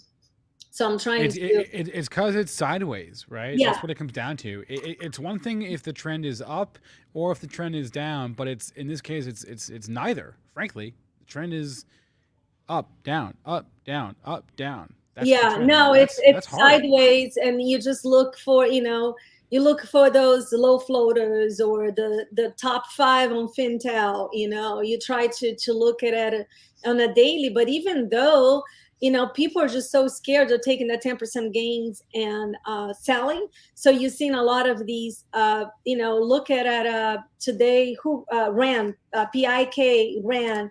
It was PIK that ran, I think so, and took a huge dive, kind of a knife down if you look at the chart. So PIK? Yeah, so people are just taking their 10% gain and selling. So people are getting caught on knives. It's been really even hard to trade. So I've been trying to scalp my options a little bit further out. And then when I see green, like my buddies told me to short DraftKings. I made a $500 today. DraftKings was for next week. I just closed my position. So I had a 25 puts on DraftKings.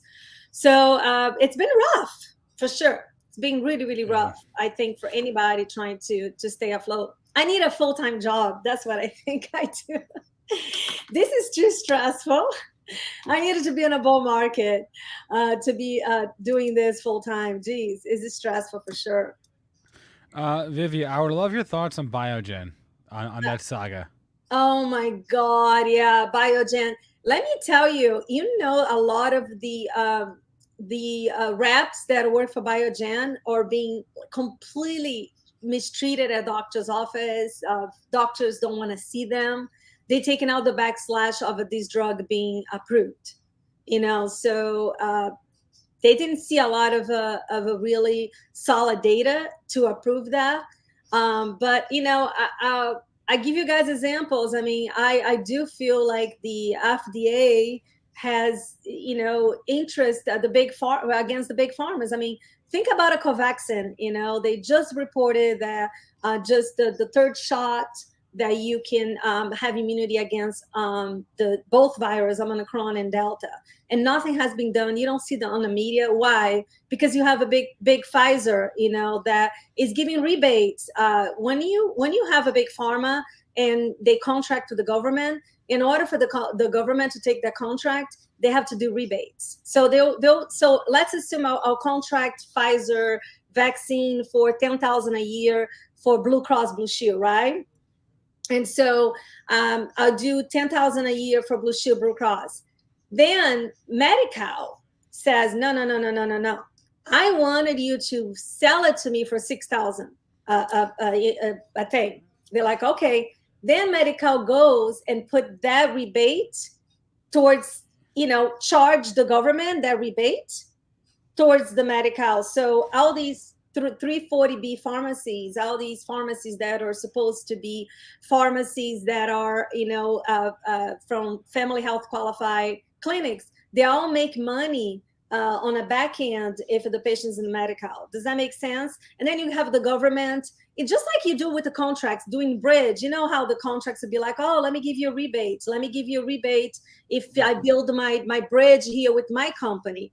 It's the same thing with pharmaceuticals. So Biogen, I mean, for sure, they muscle somebody at the FDA to get this approved. I don't feel like the data validates the approval, you know?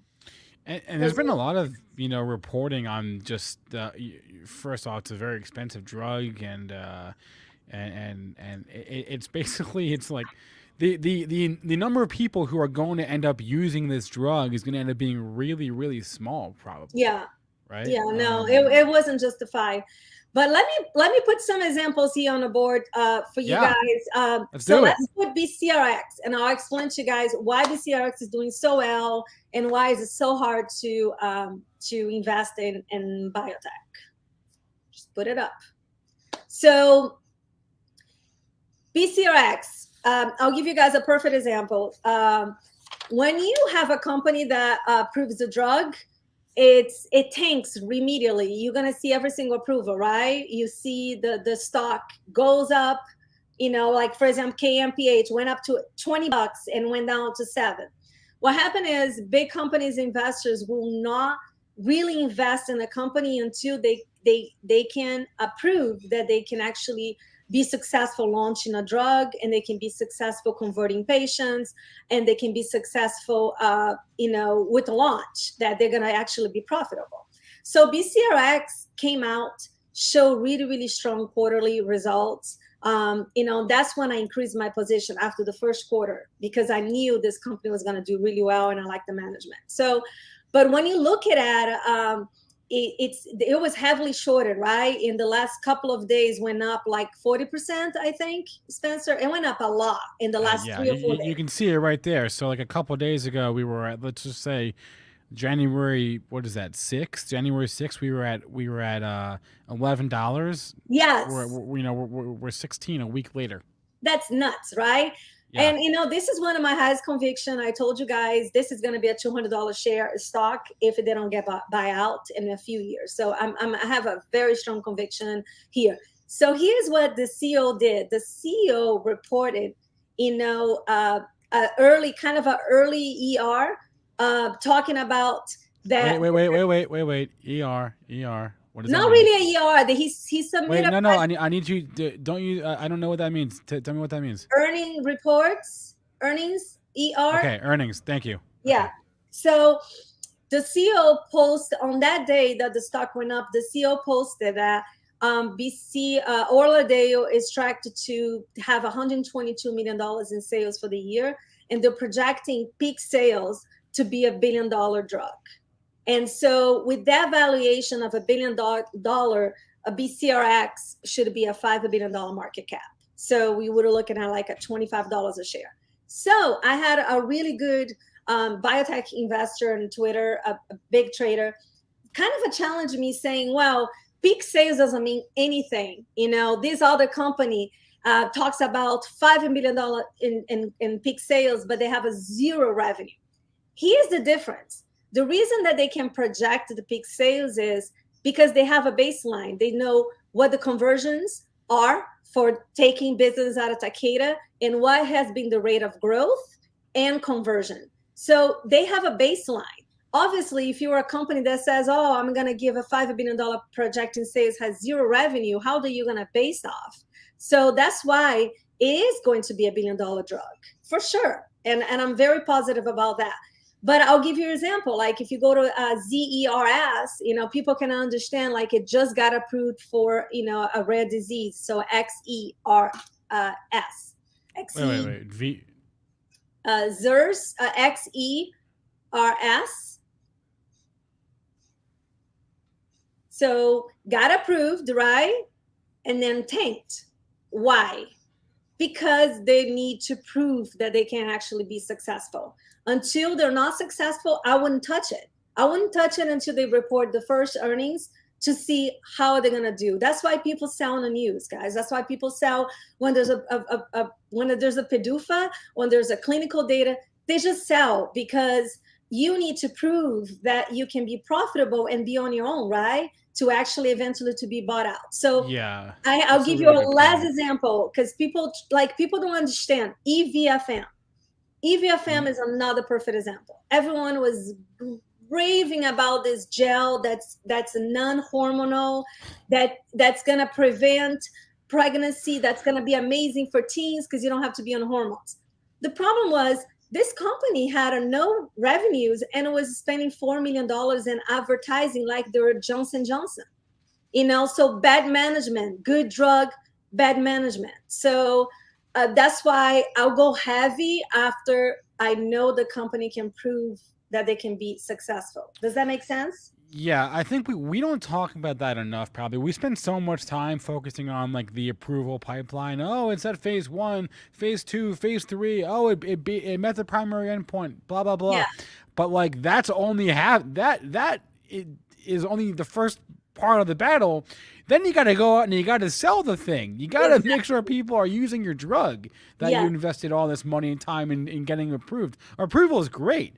But just because you got your drug approved does not mean people are going to use it. Doesn't mean your doctors are going to prescribe it. It's almost slam dunk to buy puts for an approval, FDA approval 3 months after. I'm telling you, it's like it's really yes, because every single FDA approval that I've been following dumps afterwards. Because I said again, people want to be certain that they can be profitable, right? Wow. That they can sell.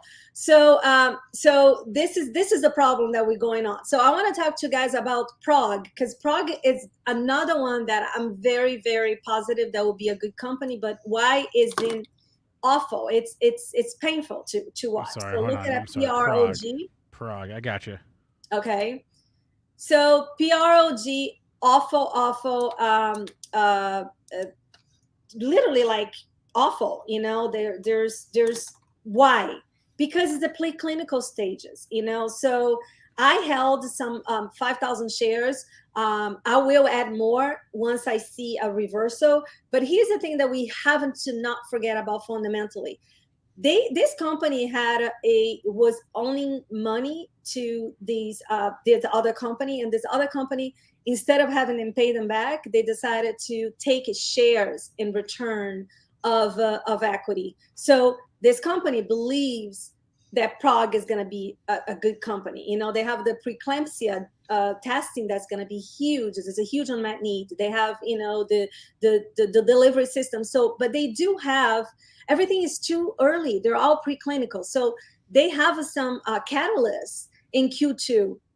So once we have a catalyst, we're probably going to see a bump. But again, they're going to need, money to fund all the studies, and they have 0 sales. So the way I do with these companies is I told you, I sold at the top at $4 and I left. I had like 35,000 shares. So I left 5,000 shares. I'm bag holding right now, right now, but I will add more when I see a reversal, when there is, close to a catalyst. So just to give you a little perspective, like I'm still holding. I believe fundamentally this company is going to be huge, but unfortunately there's 0 product, still very early on. So we're going to see some pain short term, short term for sure. Vivi, I don't want to let you go without giving the chat some time here. So there's a few tickers in the chat. Yeah, sure. Acadia, your thoughts on Acadia?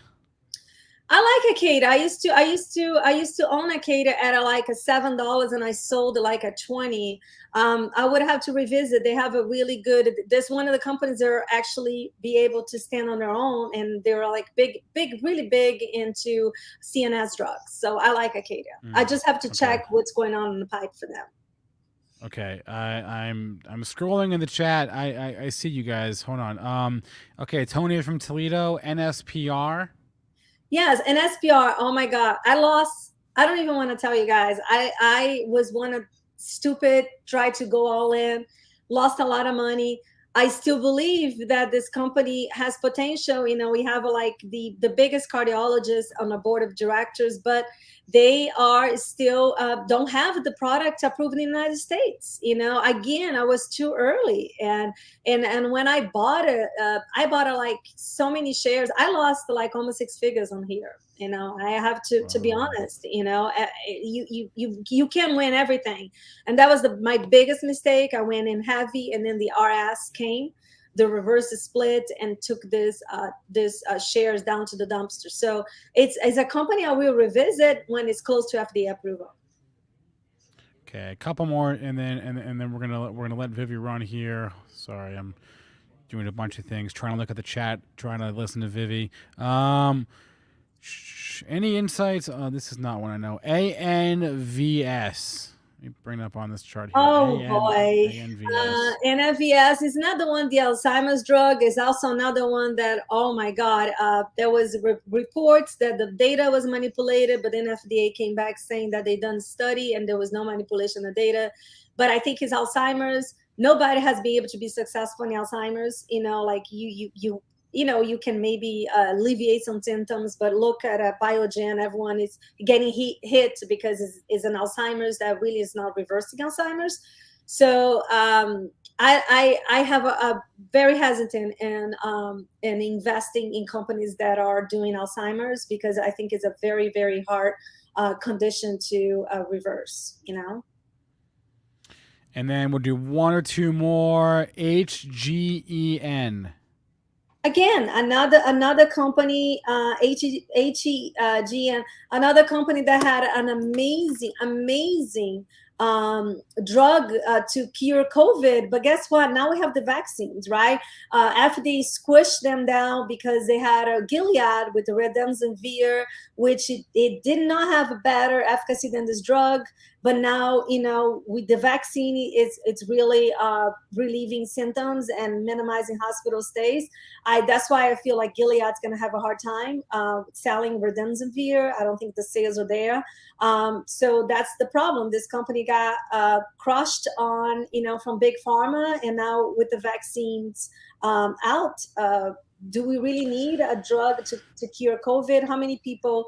I mean, we still have the unvaccinated. That's an interesting point you bring up. We do still have the unvaccinated, though. We have the unvaccinated. Well, yeah. So Regeneron, like, they've got the antibody cocktail. I mean, I got that. I know a lot of people. It seems like everyone I talk to. Oh no, you're talking about it's Regeneron. Okay, I didn't. I know I like Regeneron. I'm sorry. I thought you said. No. I changed on you. Changed. Okay. Yeah. Don't worry. No, I changed. Yeah. But you mentioned the sales of Remdesivir. I feel like I hear a lot of people getting the Regeneron antibody treatment, right? Yeah, and it probably is better than the one in Gilead for sure.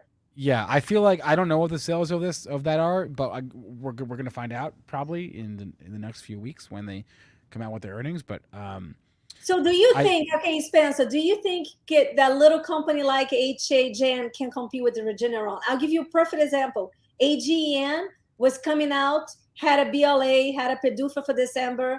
Okay, AGEN had a PDUFA for December for a second indication for colorectal cancer or colon cancer. And you know what the FDA did? We no longer need you because 2 months prior, Keytruda got the same indication. So we're going to cancel the PDUFA and we're not going to longer take this drug as a potential for approval. Wait a minute, they can do that? They did that. They said we no longer need it. We don't need you anymore. So we're just forget all that research you did. Yes, the PDUFA was set for December, and it got canceled. That sucks.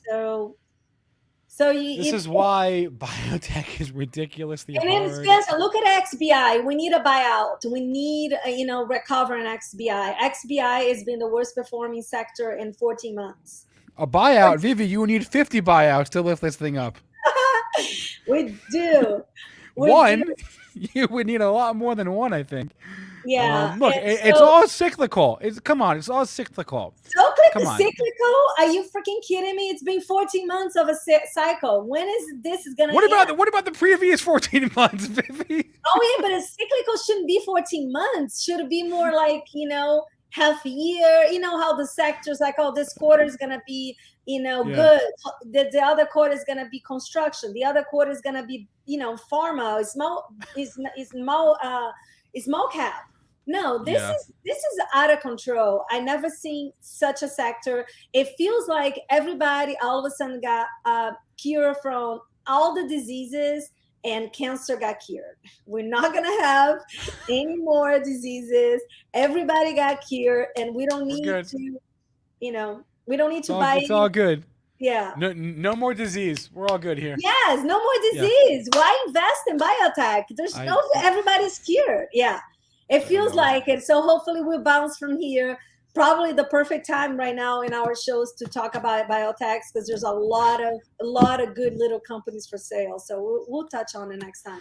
All right. Vivi's Twitter handle up on the screen at biotech_SD. She is the Bio Queen. She joins us every Thursday. Vivi, always a pleasure. Have a good rest of your day. It was a pleasure. Okay, bye, you guys. All right. Hey, let's move this show right along. You know what I have not done for a hot second? Let's do this before I bring on our next guest. I have not looked at the likes today. Is the like number acceptable? Should I just tell my next guest to just go do something else? Let's see. Oh man, get me to 200. Let's go, guys. We can get to 200 likes. I know we can do it. We've had Al Harrington on the show. We had the COO of Benzinga, Luke Jacoby, on the show. We talked biotech stocks with Vivi, and now we're going to an executive interview right now. I guess I should bring him on now because the likes are coming in. I see them coming in. So, okay, well, let's pivot from biotech to supply chain. Lots of problems on the supply chain. You guys know about that. Our next guest also knows about that. His name is Michael Farlekas. He is the CEO of ETWO Open. The ticker is ETWO. They had their earnings out over in the overnight session. We'll talk about that, but also just like supply chain in general. They've got clients, this company, clients all over the place. Maersk, retailers, tech, Boeing, consumer packaged goods. They got a lot of customers all over the economy. And so without further ado, I feel like I'm talking too much. Let's just bring Michael on the show right now. Michael Farlekas. Hello, Spencer. There he is. Hey, how we doing today? I'm doing well. I was frantically trying to hit more likes to get you up to above 200. So, you know what it looks like? I'm digging it. I don't know if that was intentional. You've got it looks like you're in heaven almost. It's so bright around you. I know. That's what my daughters say. I'm heavenly. That's what they tell me all the time. That's it. All right. So let's just start first with the earnings. I saw you guys. It was a record quarter for you, I believe, on the revenue front. You also raised your guidance. Hey, that's always a good sign. You raised your sales guidance for the year.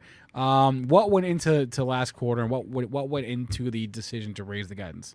Yeah, well, we're a subscription-based business. We're 80% SaaS subscription, and we are a large company. We're 150 million or so in a quarter.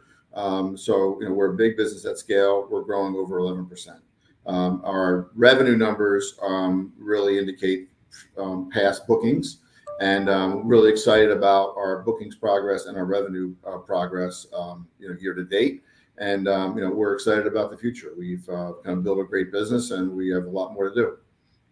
Okay, so let's talk about the supply chain. That's the business that you're in. You're in the business of supply chain. Give us an update here. The Port of Los Angeles is not really a story anymore. They've got things working. At least I thought they did. Maybe they didn't. I thought they had. I don't hear that. I don't see that on CNBC all day, every day, which must mean that it's gotten better there. So where are we on the supply chain screwery? Yeah, screwery. That's a good word for it. Let's talk about the short term and the long term. So, in the short term, measured in the next 6 months, you'll see things dissipate as things begin to normalize. We're in this pickle because we had simultaneously a big supply shock and a demand shock. So, when COVID started, manufacturers stopped making things based on anticipated slowdown, only to find out that 4 months later, people started running out and buying, all sorts of goods for their homes and also moving. And we saw a lot of that in the United States. And that just created a whipsaw of, okay, now we need to produce a lot more. And at the time when the suppliers were kind of slowing things down. So that all created a bottleneck. We saw that at the ports, ocean shipping. We see it in our bookings numbers. We see for our ocean bookings business. We have a forward look into that. So that's what's kind of caused it. That'll normalize itself out as things start to reopen and get normalized. Longer term, though, it exposed the cracks that are in many of the largest companies' world supply chains, which is a disconnect of how they bring product from manufacturing to market. And a lot of that has to do with their systems architecture. And it's disconnected in two fashions. One is end-to-end in terms of different functions in their supply chains having to work together. And then outside in terms of they rely on third parties to do most of the work. ETWO's platform solves both of those problems. And what's also happening for us is the C-suite is getting much more involved than they ever had. And that means that there are more interest. We can have larger transaction sizes, and we can have larger number of bookings. So our quantum of bookings is going up, and our transaction size is going up as a result, mostly because we're getting higher in our customers' organization. Michael, what are the what are the learnings here? It would seem to me like we got into this mess partly because everything was designed to be just in time, and when you got a supply shock followed by a demand shock, it totally messed with the just in time idea. What are the takeaways from this entire supply chain crisis? Like what is change? What has to change? What is changing? Yeah, they're both happening. It's all about agility. It's all about resiliency, right? So if you really want to be able to avoid problems in the first place, the best way is to anticipate the problem so you don't have them, right? And I think that has all to do with data and applications. And I think agility and resiliency are all about understanding what is likely to happen in the future, so you can make plans now that's going to avoid something you expect to happen 6, 8, 9, 12 months down the road. So if you think about our biggest and best customers, they deploy something called demand sensing, which allows us to take real world data and produce a very, very accurate forecast of what a big company would sell at an item store location well into the future.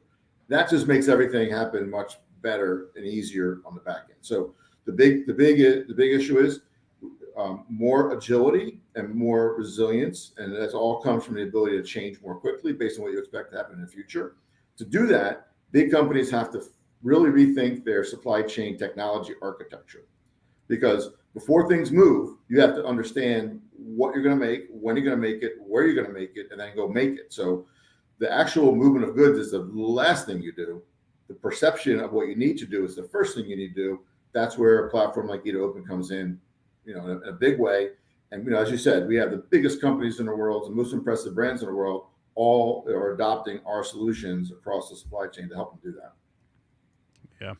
Again, we're around with Michael Farlekas, he's the CEO of ETWO, talking about supply chains. As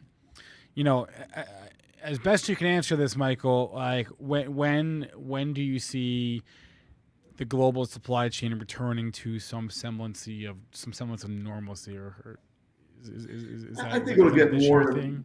Yeah, more and more normal, and you'll have pockets of disruption based on specific instances.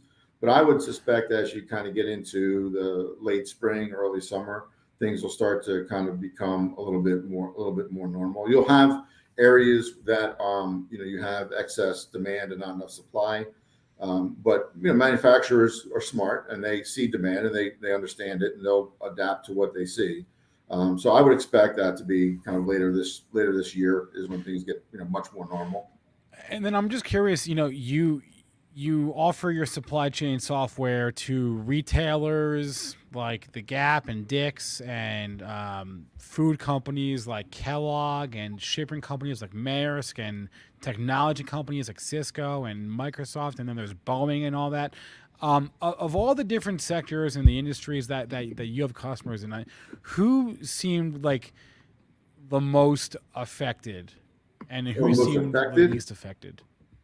Yeah, the most effective obviously were the automakers. Were the most effective, sure. And the ones that had the easiest time adjusting were the high tech manufacturers, because they've long since had to deal with very short cycle times and constrained supply of critical components. So they had a much better ability to adjust.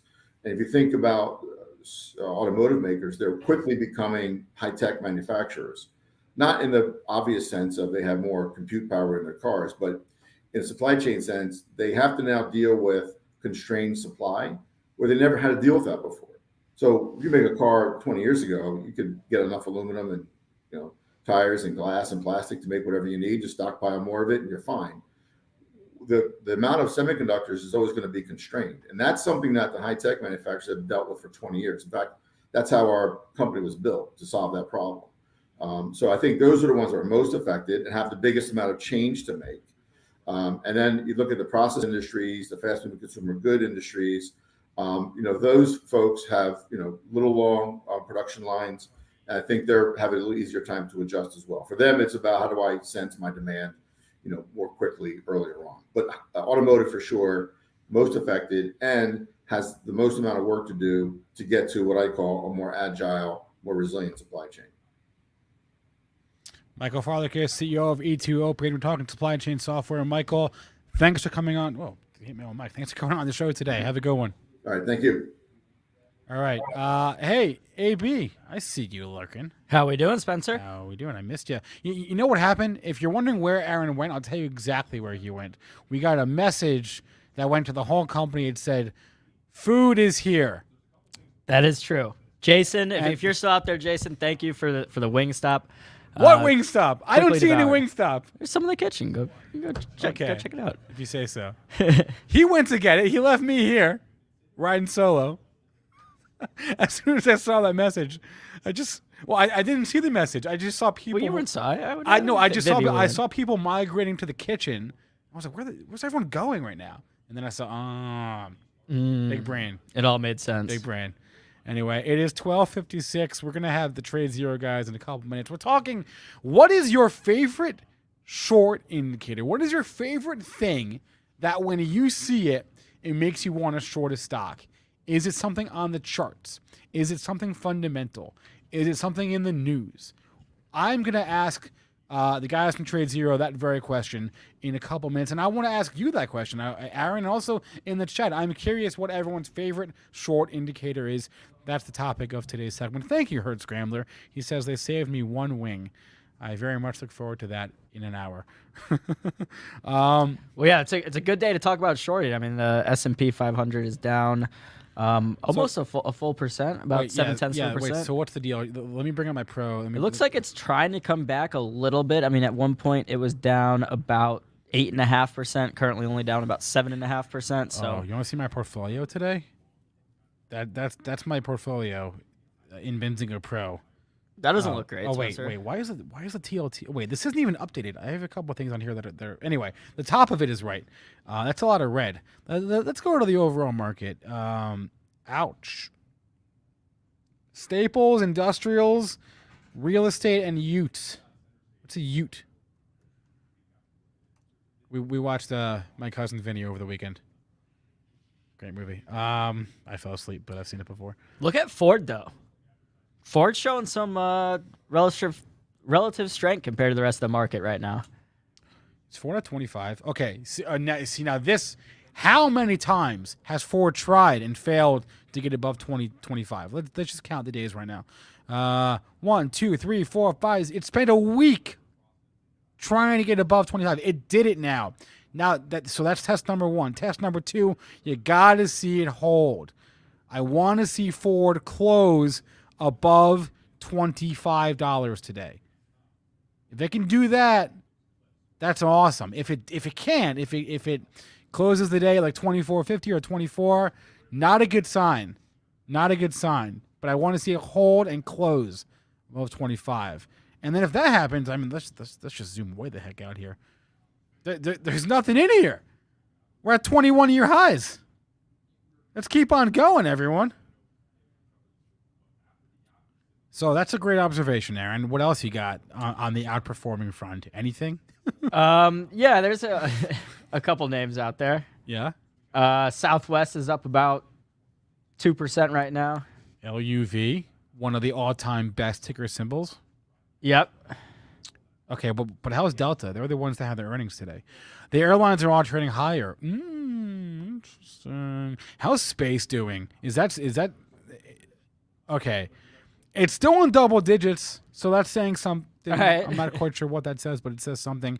It is still above the SPAC par price, right, of $10 Yeah, so if you bought at the SPAC at $10, you're still in the green. by 31 cents and falling. But hey, Down what 17% today? yeah, it's because they're doing a convertible note offering. I have some quick thoughts on not space in particular, but like companies like space as a whole. But If you zoom out on this in the long-term chart, you can see how like symmetrical it looks. Almost like a pair of rocket ships. I almost that have come quickly crashing down. Oh, maybe. Okay, here are my thoughts quickly, and then That's probably my favorite short indicator, a double top on like a long-term chart. Okay. Aaron Bree's favorite short indicator is a double top on a long-term chart. Someone else in the chat, hold on, because I want to do a survey, so I'm going to put a survey in the chat. I'll do it while Steven and Dan are talking. Is we'll do the survey, but I'm very curious to see what everyone's favorite short indicator is. In the chat, I think Herd Scrambler says he said falling earnings. Is that what he said, or negative earnings? I think so. Yeah. I'm just catching up here. Hold on.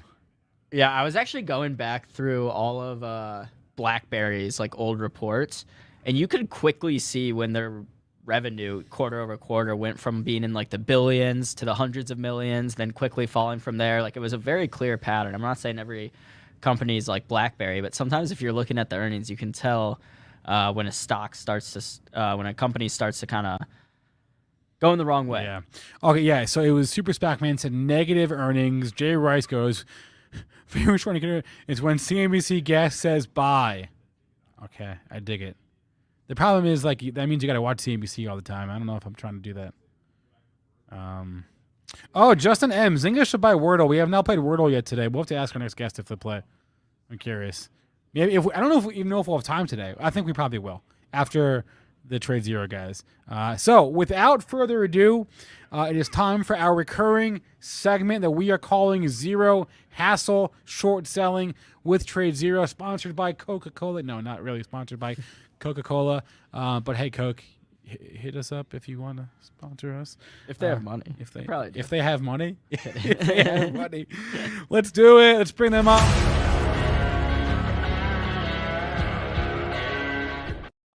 Joining us now, the CEO of TradeZero, Dan Pipitone, and Jonk87. Steve, I gotta put your name. I'm gonna put your name up there, Steven. All right, people gotta know your name, man. How we doing? Great. How you doing? How you guys doing? Pretty good. Doing fantastic. It's been a minute. I hope you both had a happy New Year and happy holidays and all that stuff. We're all good. Yes, likewise. I hope you guys enjoyed the time away, and great start to the new year. Excited to be back with you guys and to be reconnected with Steve. You know, it was great because Steven made a trip up to New York right around Christmas time, and we had the opportunity to meet for the first time. Went to the stock exchange, so it was a great break for us. Yeah, no. Sorry, Steve, go ahead. No, I was just going to say I had an awesome time with the guys, and it was great to see everyone in person. And then I came back to Brazil and had a date and fell in love. So, like, wow. I've literally fell in love in the new year, couple weeks. So you've already had a full year, Steven, is what you're saying. All right. Pretty much. I can't ask for any more already, yeah. I already can't ask for any more. All right. Well, it's a good day to have you guys on because the market is going down. We talk a lot about playing both sides. And the purpose of this segment, if you haven't seen it before, is we're talking about short selling. We're doing this series all about like the intricacies of it. How, why, when, who. Today we're talking sort of about when or what, the when, the what. Like what indicators do you use? And I threw the question out to the chat and I got some some serious responses and some not serious responses, but I'll throw a survey out there in the YouTube chat. And Stephen, I guess let's just start with you here, right? What we want to do today is just run through a couple of your favorite indicators that you use as like signals, right? When you're shorting a stock. And then Dan, if you could be so kind to share your screen with us. I'm going to do that right now. I would love to, as Steven's doing that, for you to sort of show us on the TradeZero end how that could be found. So Awesome. Steven, let's start with like just the first one here. Let's just I don't know. What is your like first indicator you use to short stocks? I mean, ultimately, if you look at the stock market in its most simplistic terms, we buy things or we sell things. Like if you look at it from a long perspective, you buy things, and it's all about supply and demand. So if there's a lot of demand and there's a limited supply, which in stock market terms, there's high volume, but there's not a lot of low float. When there's high volume and low float, a lot of demand and not a lot of supply, like there's a high probability or a higher probability that the stock can go higher. But if there's not as much demand and there's a high supply, a higher float, it means that there's less chance that the stock can move in its most simplistic terms. So we have the chart up here. So if there's ever not a lot of demand, not a lot of volume, generally it means that there's less chance that the stock will go higher. But I mean, specifically looking at this chart, we're looking more at technical analysis. And when we look at technical analysis, we're looking at kind of resistance and bag holders. So on this example, you can see, it's back in May. Do you see it back in May? The stock went from like, I think it went from like the 4 to 950 or something like that. You see that big green candle? Yes. So you can imagine the excitement when everyone is going long. Like I'm a short seller. I hate long traders. I don't hate them, but like I'm a short seller, so I'm the opposite. So all of the longs are like, it's going to 4, it's going to 5, it's going to 6, it's going to 7, it's going to 8, it's going to 9.5. And then you imagine the excitement when they hold at the end of the day. Tomorrow it's going to 12, it's going to 13. You imagine the excitement. And then look what happens in the subsequent days. The stock ends up giving everything back. Now, what happens here is all of the long traders that were in from the 7s, 8s, and 9s, they lost all of their money. So when they need to, as soon as the stock pops any amount in the subsequent weeks, they will sell. I made a little bit of money back, I will sell. So that creates resistance, because all of the people who went long in the 7s, 8s, 9s, they are always trying to get out. They're always trying to get out and cut their losses for a better price. So this is one form of resistance. And so for me, this is one thing that I look for as a short seller. It's one advantage. If I see that longs are trapped in a stock, and I see that they thought that it was going to go day 2, day 3, day 4, and they got bagged, this is something I always look for. This is called high volume resistance. There's a lot of volume. There's a big green day, and the stock just tanked in subsequent days. The second form of resistance that I look for is, do you guys see there's like, it's labeled section 2. It consolidated. The stock stayed at the same price for a really long time, and then it fell under that price. So when a stock holds a price range for a really long time, we call it supply. We call it support.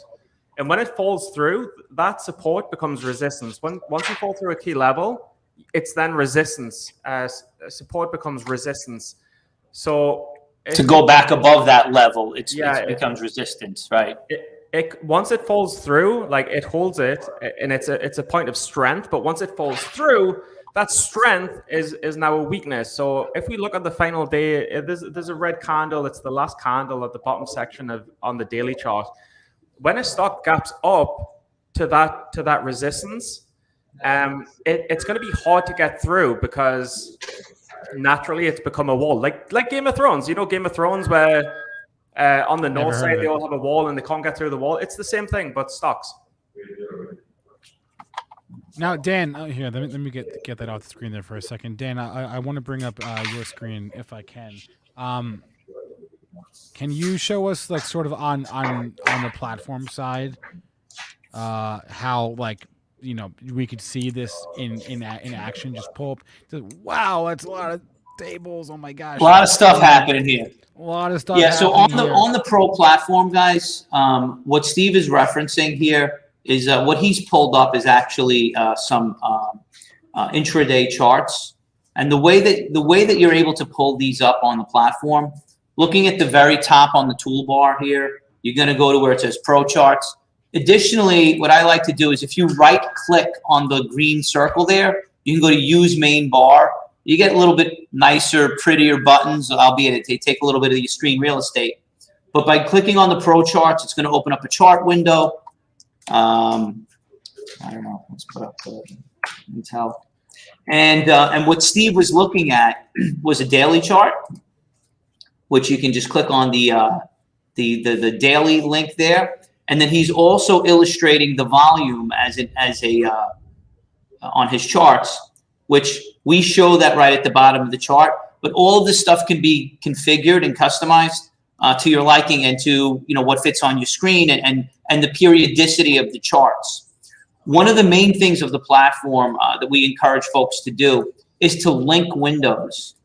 And so by clicking these little arrows buttons and then making them onto the same letter or same color, you can link windows throughout the platform. So it's very easy if you wanted to look at in a historical and an intraday chart at the same time, linking them to your order entry, your level 2 window.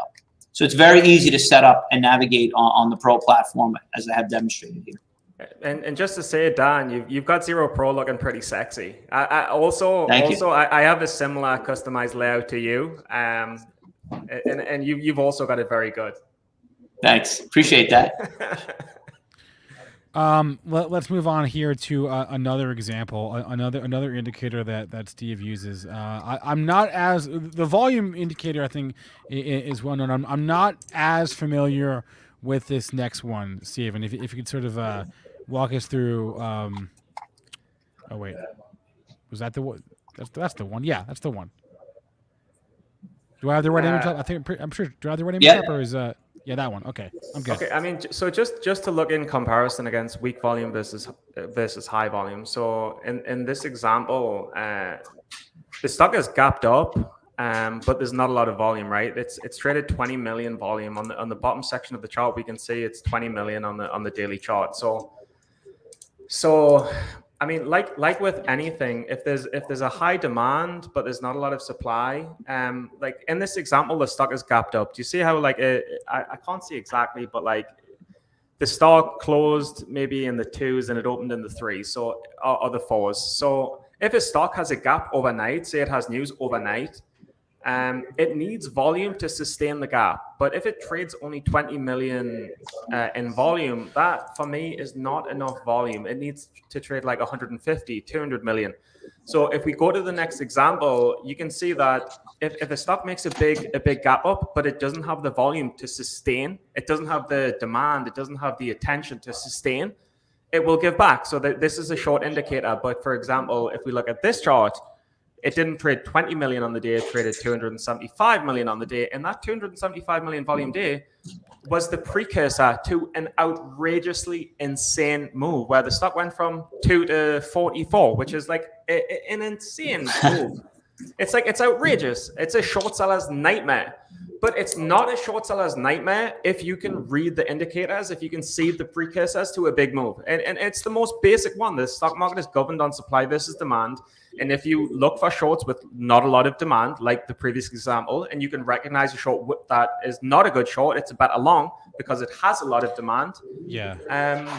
It's the first step to being a good trader. What I wanted to do was I wanted to actually show this one, the extension. Can you talk us through the extension? That's what I meant. Yeah, no. So with the extension, it's this stock, for example, it went from the 1s to the 3s on the daily chart. Now, if the stock went from the 1s to the 3s, that's a 100% plus move.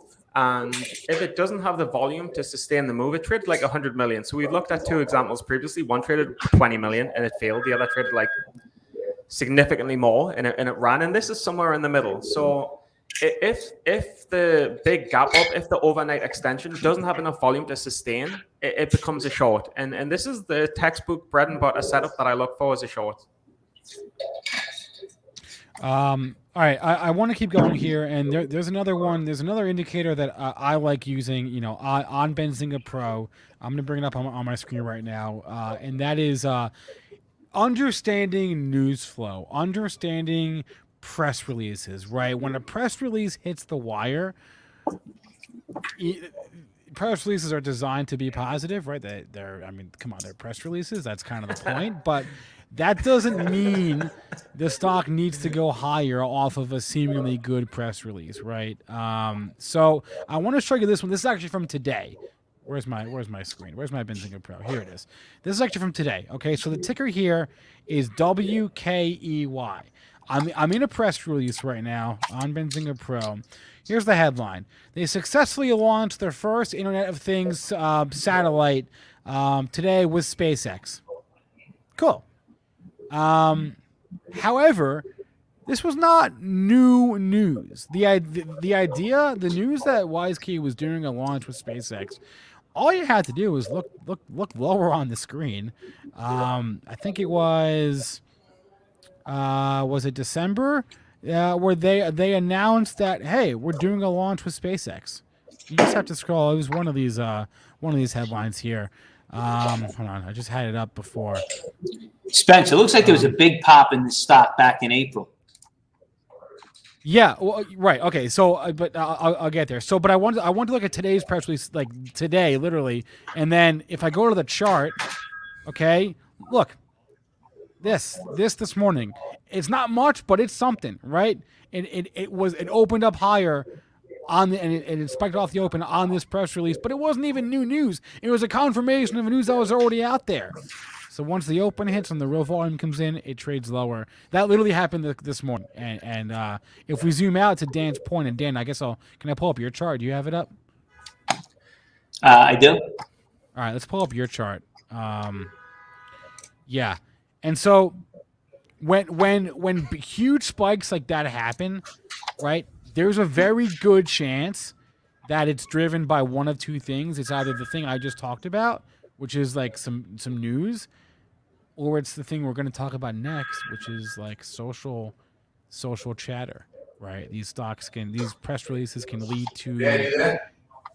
to a lot of chatter on the interwebs, which can become a self-fulfilling prophecy. But I would just say, look at PRs with a critical eye and right, understand, what are they really saying? Is there something new here? Is it new news? Is it just a confirmation? Is it a reiteration of news that was announced like the other day or the other week or the other month? Are they just trying to like highlight good news that's not actually that big a deal, right? Take a second look at if you see a stock that's trading higher and you go look and you say, oh, it's because they had news. Well, no, go look at the press release. What does it actually say? Or refer to the Benzinga news feed as to why is it moving, the why is it moving feed that we subscribe to from you guys. You guys do an amazing job on. In other words, if a story didn't come out on the why is it moving feed today for this symbol, stock's not going to move.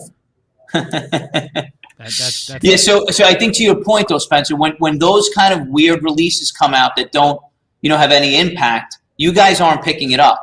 On the in April, I'm sure that there was some attribution that you guys put out as to why the stock popped in April.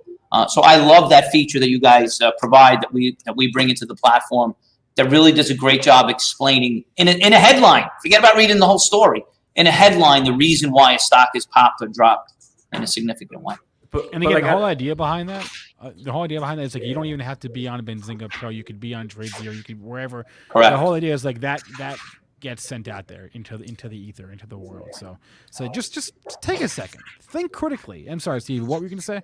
No. I was just going to say, like, what is the information? Like, if there is a press release, say for example, it's a contract win. Who is the contract win with, and how much is it for? if it doesn't tell you who the deal is with, or it doesn't tell you how much the deal is for, it's sketchy. It's like, we had a big deal for X amount of millions with a well-known retailer or something like that. If it says this, but it doesn't say who it's with, it kind of might not be true. Do you know what I mean? Right. And in that same vein, the stocks that make these huge moves, like here, great example, right? And I'm not picking on any company or any stock. I just want to show you GameStop, right? As an example of this, and it's the poster child, but it's one of many examples. Stocks can make huge moves, and you can justify them fundamentally all you want, but the reality is, like, a lot of times when stocks are making massive moves because they're trending, the trendiness never lasts, right? The virality never sustains itself. And when the virality recedes, the stock will likely recede with it. And fundamentals be damned. You know what I mean? GameStop fundamentals, whatever. It went up, it went down because the virality subsided. Maybe this isn't the best example because there are other factors at play, but like Naked is a great example. And again, I'm not picking on anyone, but like this thing had a huge viral moment. The virality recedes, the stock comes down. It happens all the time. There's been a lot of talk, Spencer, lately about, using tools to gauge investor sentiment. We were working with Dave Portnoy and the guys over at Barstool for a good amount of time. And he became attached to this Buzz ETF, which was an ETF that was set up really for the purposes of putting a basket of stocks together that are, high on the, investor sentiment meter, meaning it's being shared a lot on Reddit or they're being talked about on social media. So I think there's a lot of attribution to that where there's some direct correlation as to the price of the stock and the activity that's going on in social media and online. Yeah. And so I did put a survey out there in the chat. I'm curious. I asked, what is your favorite kind of short indicator? Is it something on the chart? Is it technical? Is it fundamental? If someone said, negative earnings or lower in earnings, is it something that's like social media or media-related press release or Reddit buzz, or is it something else? The majority of people are siding with Steven right now. They're saying technical are their favorite kind of short indicators. Steven, the majority seem to agree with you about that. So yeah. I mean, just to say, like, no one, as a day trader, we look at like hundreds of tickers every day, right? We can't know everything about every company. Right. So at the end of the day, the volume tells you everything. Like if there's a lot of demand, a lot of people are interested for some reason. So the volume says everything. If there's not a lot of volume, altogether, everyone knows there's highly likely it's not a good press release. If there's tons of volume, a lot of people know that there's a good chance that people know that there's a good reason why the stock should go higher. So the volume is everything. Demand is everything. Follow the volume, right? That's exactly what you said before. We see it every day right now. I'll bring them back up, right? Weak volume. You see what it had. The volume is right there. I mean, you can't see where my mouse is, but it's below the chart there, and you can literally see the volume subside and the stock subsided with it. And can I give a tip? Because a lot of people are going to be saying like, oh, well, how do you predict the volume? Because the volume is how you. If there's a lot of demand, the stock goes up. If there's not a lot of demand, the stock doesn't go up. But people will say, well, how can you predict the volume? Like I've tracked like thousands of stocks, and I can tell you by doing like simple math equations, if you look at the pre-market volume and say the pre-market volume is 10 million, it's trading 10 million at 9:29 in the morning. I can tell you on average, based on math equations and probabilities of analyzing a lot of back-tested data, the stock will trade 10 to 12 times what it trades pre-market. So if it trades 10 million pre-market, likely, based on data, the average, it will trade about 100 million by the close, or 120 million by the close. Some will trade more, some will trade less. But I can tell you, and then if a stock trades 200 million, there's a very high probability it's going to close a lot higher than it opened. If it trades 20 million, it's going to close a lot lower than it opened. Like, these are kind of rough averages, but It's just to tell you, like, the stock market can be worked out. Easy Mike says he stares at volume profile. What I would say, everyone, if you want to learn more, check out the link that's on the screen right now at the bottom, benzinga.com/go/TradeZero-YouTube. I'm loving the old-timey phone.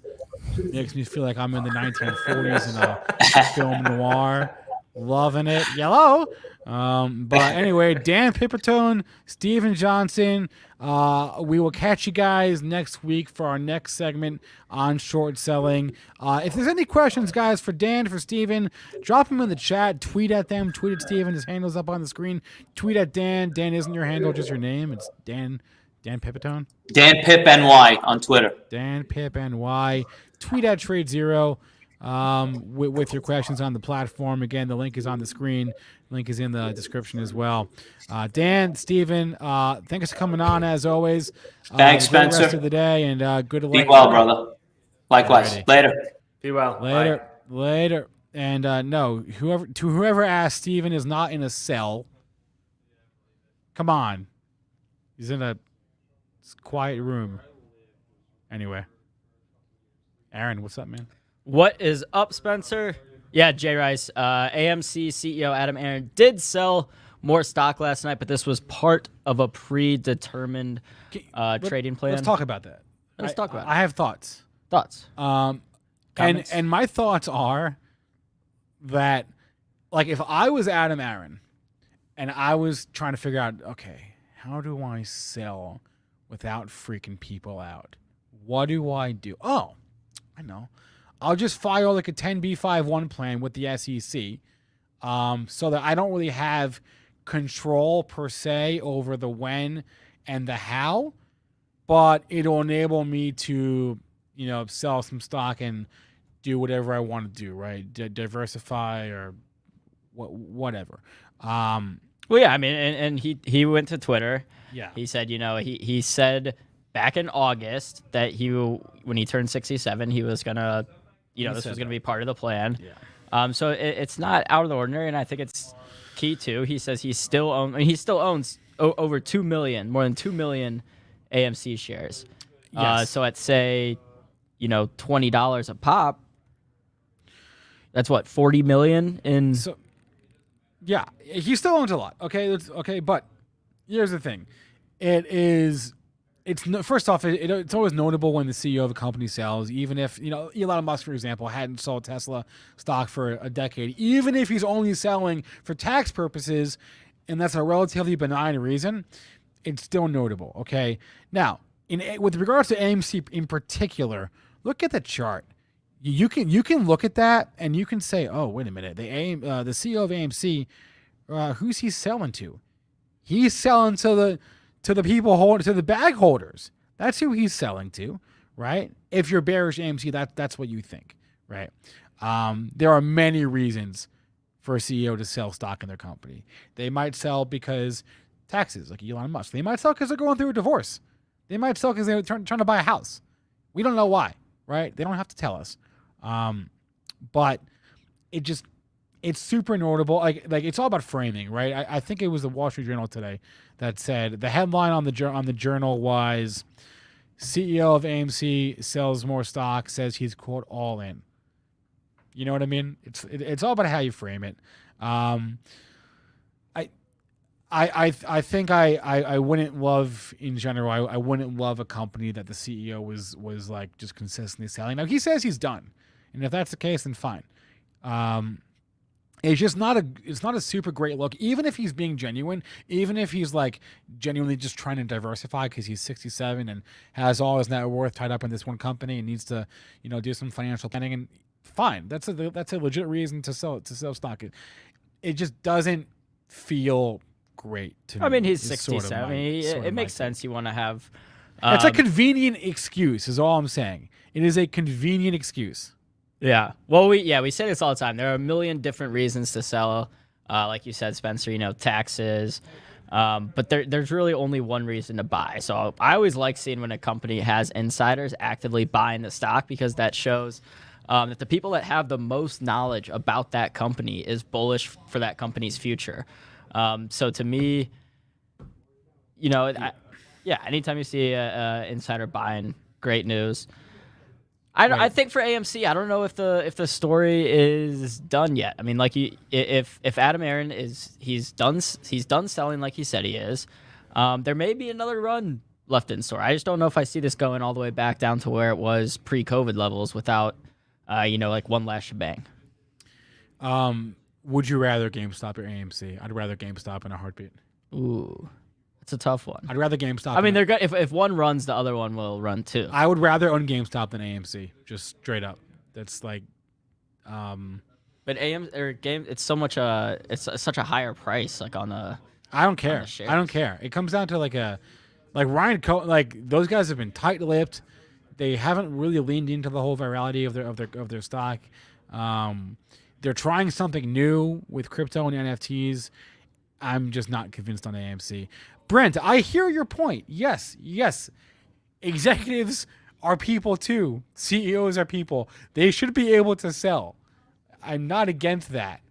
I'm just saying it is a very convenient excuse, the whole 10b5-1 thing, and I'm old, I'm 67, I need to do some financial planning to get my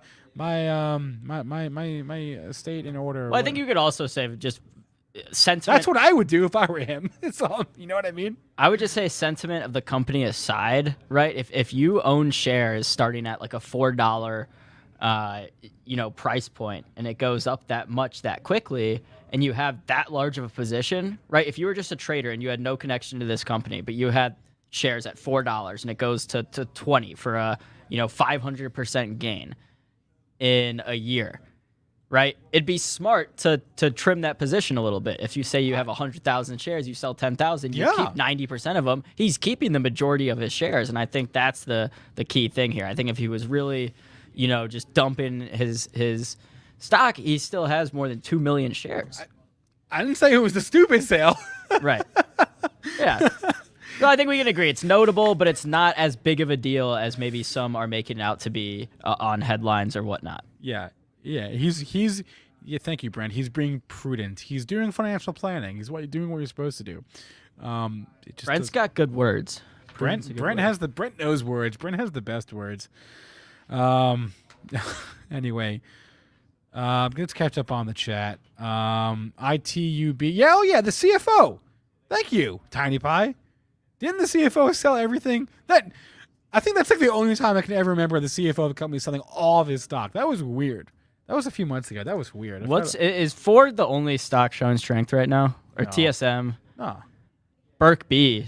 Check the banks. I'm willing to bet, without even looking, that the banks are higher today. Yeah, but pretty flat. I mean, bank stocks pretty flat always. Pretty flat always? Mostly. I mean, I'm just saying they don't move as much. You don't get the same 5% days usually in the banks as you do with. So their beta is lower? Is that what you're saying? Yeah, implied volatility. Banks are higher. JP Morgan reports earnings tomorrow. Have that on your radar, everyone. BlackRock is also tomorrow. Oh, wait. It's BLK. They're tomorrow. Who else is tomorrow, guys? It's on the calendar. What's tomorrow's date? The 14th? What are Burke? Wells Fargo and Citi are tomorrow. Financials are higher. Not BlackRock. BlackRock doesn't... I know, that's a stock that doesn't move. BlackRock doesn't move at all. Anyway, look at Wells Fargo. This is the weekly. So you're in the green in the major banks. Ford outperforming today. How's KBH? Has it held the gains from the morning? This thing made a huge pre-market move. Excuse me. Wow. Yeah. Is that a new high of the day just there? Or no, the high off the open. Wait, Spencer, can you help me understand something? Yeah. So if I buy shares of Burke B. Yes. Right. This is Berkshire Hathaway, Warren Buffett's firm. Yeah. It's basically a hedge fund. Basically a hedge fund. But you're not buying into a fund that like has holdings. You're buying the performance is based on how the actual company does in terms of earnings and its investments. Well, Berkshire Hathaway derives its earnings from its investments. Okay. It's a holding company. right? So yeah, so in a way, it's like buying into a fund. It's basically the easiest way to buy into a hedge fund. It's a public hedge fund. Got it. Yep. You're when you're buying Berkshire Hathaway, you're buying a company that is 40% Apple, and owns like a lot of airlines and a lot of consumer staples and like Johnson and Johnson, and does he own like AbbVie and? But is there like an ETF out there that tracks all the holdings? This is effectively that? This is it. Right. Right. So are there other stocks, companies like this that are funds that you buy into the funds? Yep. IEP is one. Carl Icahn's company. It's the same idea. It's a holding company, right? And there aren't other like subsidiary funds under Berkshire. It's just that one. It's just Berkshire's holdings. That's it. Yes. Now you're also getting, I should mention, on Berkshire, you're getting not just the stocks they own. You're getting everything they own. They own Geico, right? You're getting their insurance business. You're getting everything under the Berkshire umbrella, not just the 24 stocks that they happen to be public. You're getting their whole portfolio, which is like hundreds and hundreds of companies. Geico being one that comes to mind. But yeah, it's basically a public hedge fund, and I own one share of it. So I'll see you guys all in Omaha. You own one share of Berk B, right? Or Berk A? I got asked this last night. I was on the EAT podcast. Yeah. They asked me about that, and I was like, yeah, I don't own a Berk A. I would not work here if I owned a Berk A. $500,000. So that's the one you need to own a share of to be invited to the meeting? What? Or is it both? Oh, I hope that's not true. No, I own one share of Berk B. I think that makes me eligible to be invited. Maybe to the like meeting. the Zoom meeting, but to go to the real thing. I'm a shareholder. Wait, shoot! I hope that's not true. Is that? I'm googling. I'm googling. I only own the shares so I can get invited to go to Omaha. I would love to go with my dad one day. Johnny's saying either. Thank you, Johnny. I just had a brief moment of panic. I can't afford that. I'm not about that Berk A life. Can't do it. Well, I feel like I was talking to someone one time that said they bought a Berk A one just to be able to go to the meeting. So maybe they overspent on their ticket by a few $100,000. Overspent by 480,000 400. Yeah, this is ridiculous. Okay. Johnny's been. How was it, Johnny? Johnny, tell us about that. I'm really curious. It's on my bucket list. We should actually do that like soon, because I don't think Warren and Charlie Munger are going to be around forever. I'm gonna have to Google when is Berkshire annual meeting 2022. So isn't it typically in the spring? But I don't know when is it scheduled this year? Say end of February. Oh, it's April 30th. April 30th. Wow. That's right after our cannabis conference. Our cannabis conference is we'll just do we could do like a van trip and just go around the country. Yeah. Swing back up through Omaha on the way back from Florida. Hey, yeah, speaking of Florida, if you're in Florida or in the Miami area, check out BenzingaCannabis.com. Our event is coming to town in a few months here. So stay tuned for more details. Aaron and or myself may or may not be there, along with many other Benzinga personalities. So April 30th, Berkshire Hathaway annual meeting. Maybe I'll go. I don't know. I haven't thought that far ahead yet, I'll be honest with you. Okay, it is 1:37. I don't think we have any more guests for the day. No, we don't. Which is cool, because I am I'm pretty tired. So if you missed the first 2 hours of the show, we had NBA legend Al Harrington on for about a half hour before with myself and Javier Hassi, our cannabis editor. Oh, what'd you do? My soundbite is gone. My Al Harrington soundbite.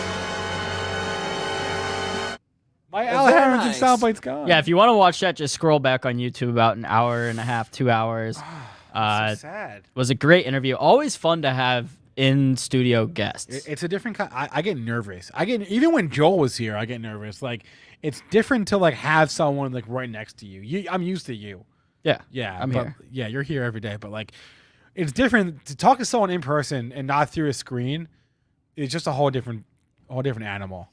So, hey, let me know how we did. If you thought I was terrible, tweet at me at SJ Israel. I look forward to seeing feedback on all that. What else we're talking about here?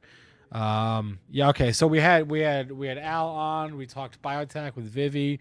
We talked supply chains. We talked shorting. We had a full day. You know what we haven't done yet today, Aaron? What's that? We haven't played Wordle. Let's do it. Do you want to do it? Actually, I started today's, and I'm like absolutely stumped. Elon, okay, this is a general announcement to anyone that ever wants to come on our show. Email that email address. Wait, it's hard to point. There you go. Yeah. Shows@benzinga.com. Email us. Tell us you want to come on. We would love to have you on. E space L space O space N. Elon with spaces. Shoot us an email. Wordle time. The people want Wordle. I think they're growing on it. Wordle's growing. It's growing on. Dude, Wordle. I have yet to find someone that is like, yeah, that game is dumb. I think it's dumb right now because I'm like thoroughly stumped, and I've only guessed 2 times. Okay, here's what I got today on the Wordle, because it was in a group chat, and I got from my buddy Dan. He goes, the Wordle today blew my mind. That's all I know. All right, well, me and him included. I mean, oh man, I don't even. Hold on. Let's bring it up on the screen. If you want to play along, just. Should I share mine? I mean, I'm in progress. Yeah, do it. Share your screen. I'm gonna play along, but share your screen, man. And I'm gonna do my strategy, which is the first guess for me is gonna be audio, because there's 4 different vowels.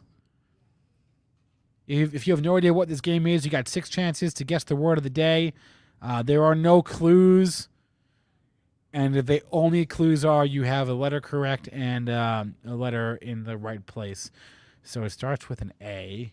So I don't want to ruin it for you because I have my clues up. All right, So Aaron's got 3 out of the 5 letters. So I guessed bears first, and it said I had a B, an E, and an A. And then abled was like the first word that came to my mind. That had those 3 letters. And now after this, I am completely and utterly stumped. Like, what word goes A, B, something? I've tried like every letter in the alphabet.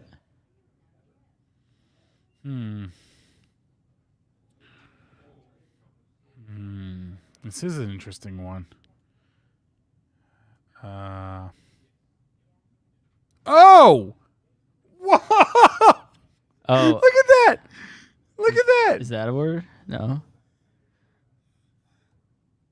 No, there's no L. Now we should be able to get this no problem. I still don't know. I didn't get it. All right, I got it. I got it. I don't really know what that word is, I'll be honest with you. Keep in mind, this is a game they made in the UK, so. Does that? Oh, really? I don't know. I'm Googling this word right now. No, I've already guessed A and I just. Wow. I just screwed. All right. I just wasted a guess. I don't know that word. I tried T. No. Wait. No. Wait. Hold on. What?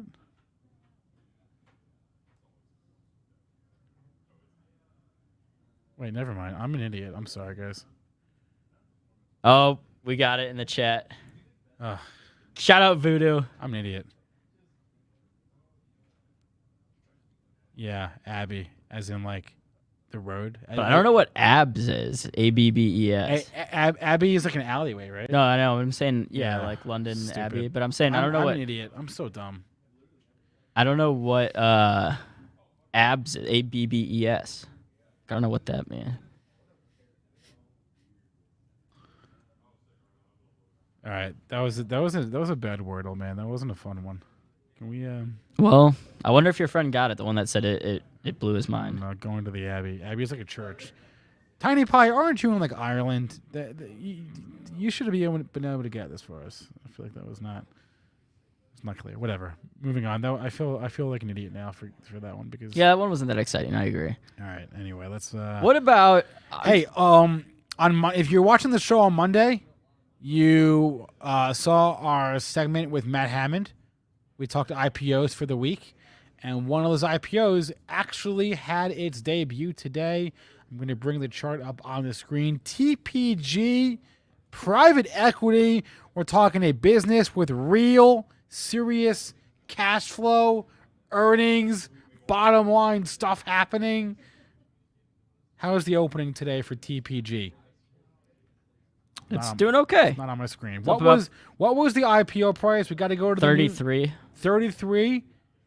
Oh no. Okay. No, price at $29.50 and open at 30. See, okay. So now we got a quote unquote day one pop, right? Because it opened above the IPO price by what? $3.50? Not a lot. Private equity stocks are very stodgy. They're not big movers. I wouldn't expect a lot of action from this. Let's look at the range of the day. The range of the day is 32.55 to. It's not even it's $1.50, right? That's your range of the day, $1.50. But if you're looking for like a new company with like real growth or real earnings, this is one TPG. You know, they compare to a Blackstone, right? What is it? BX. And they compare to what's Carlyle? Help me out, Carlyle guys. CSL. No, it's not it. Nope. It's Carlyle.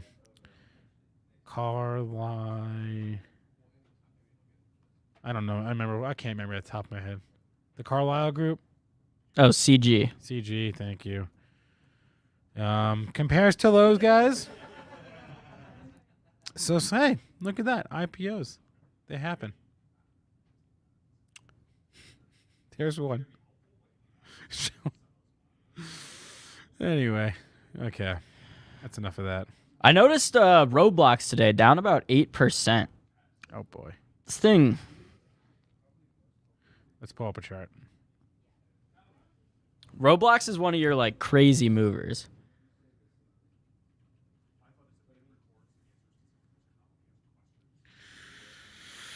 Are we looking at a daily here? Yeah. Roblox. What do you do with Roblox? You know what? Actually, I'm cool with this, and here is why.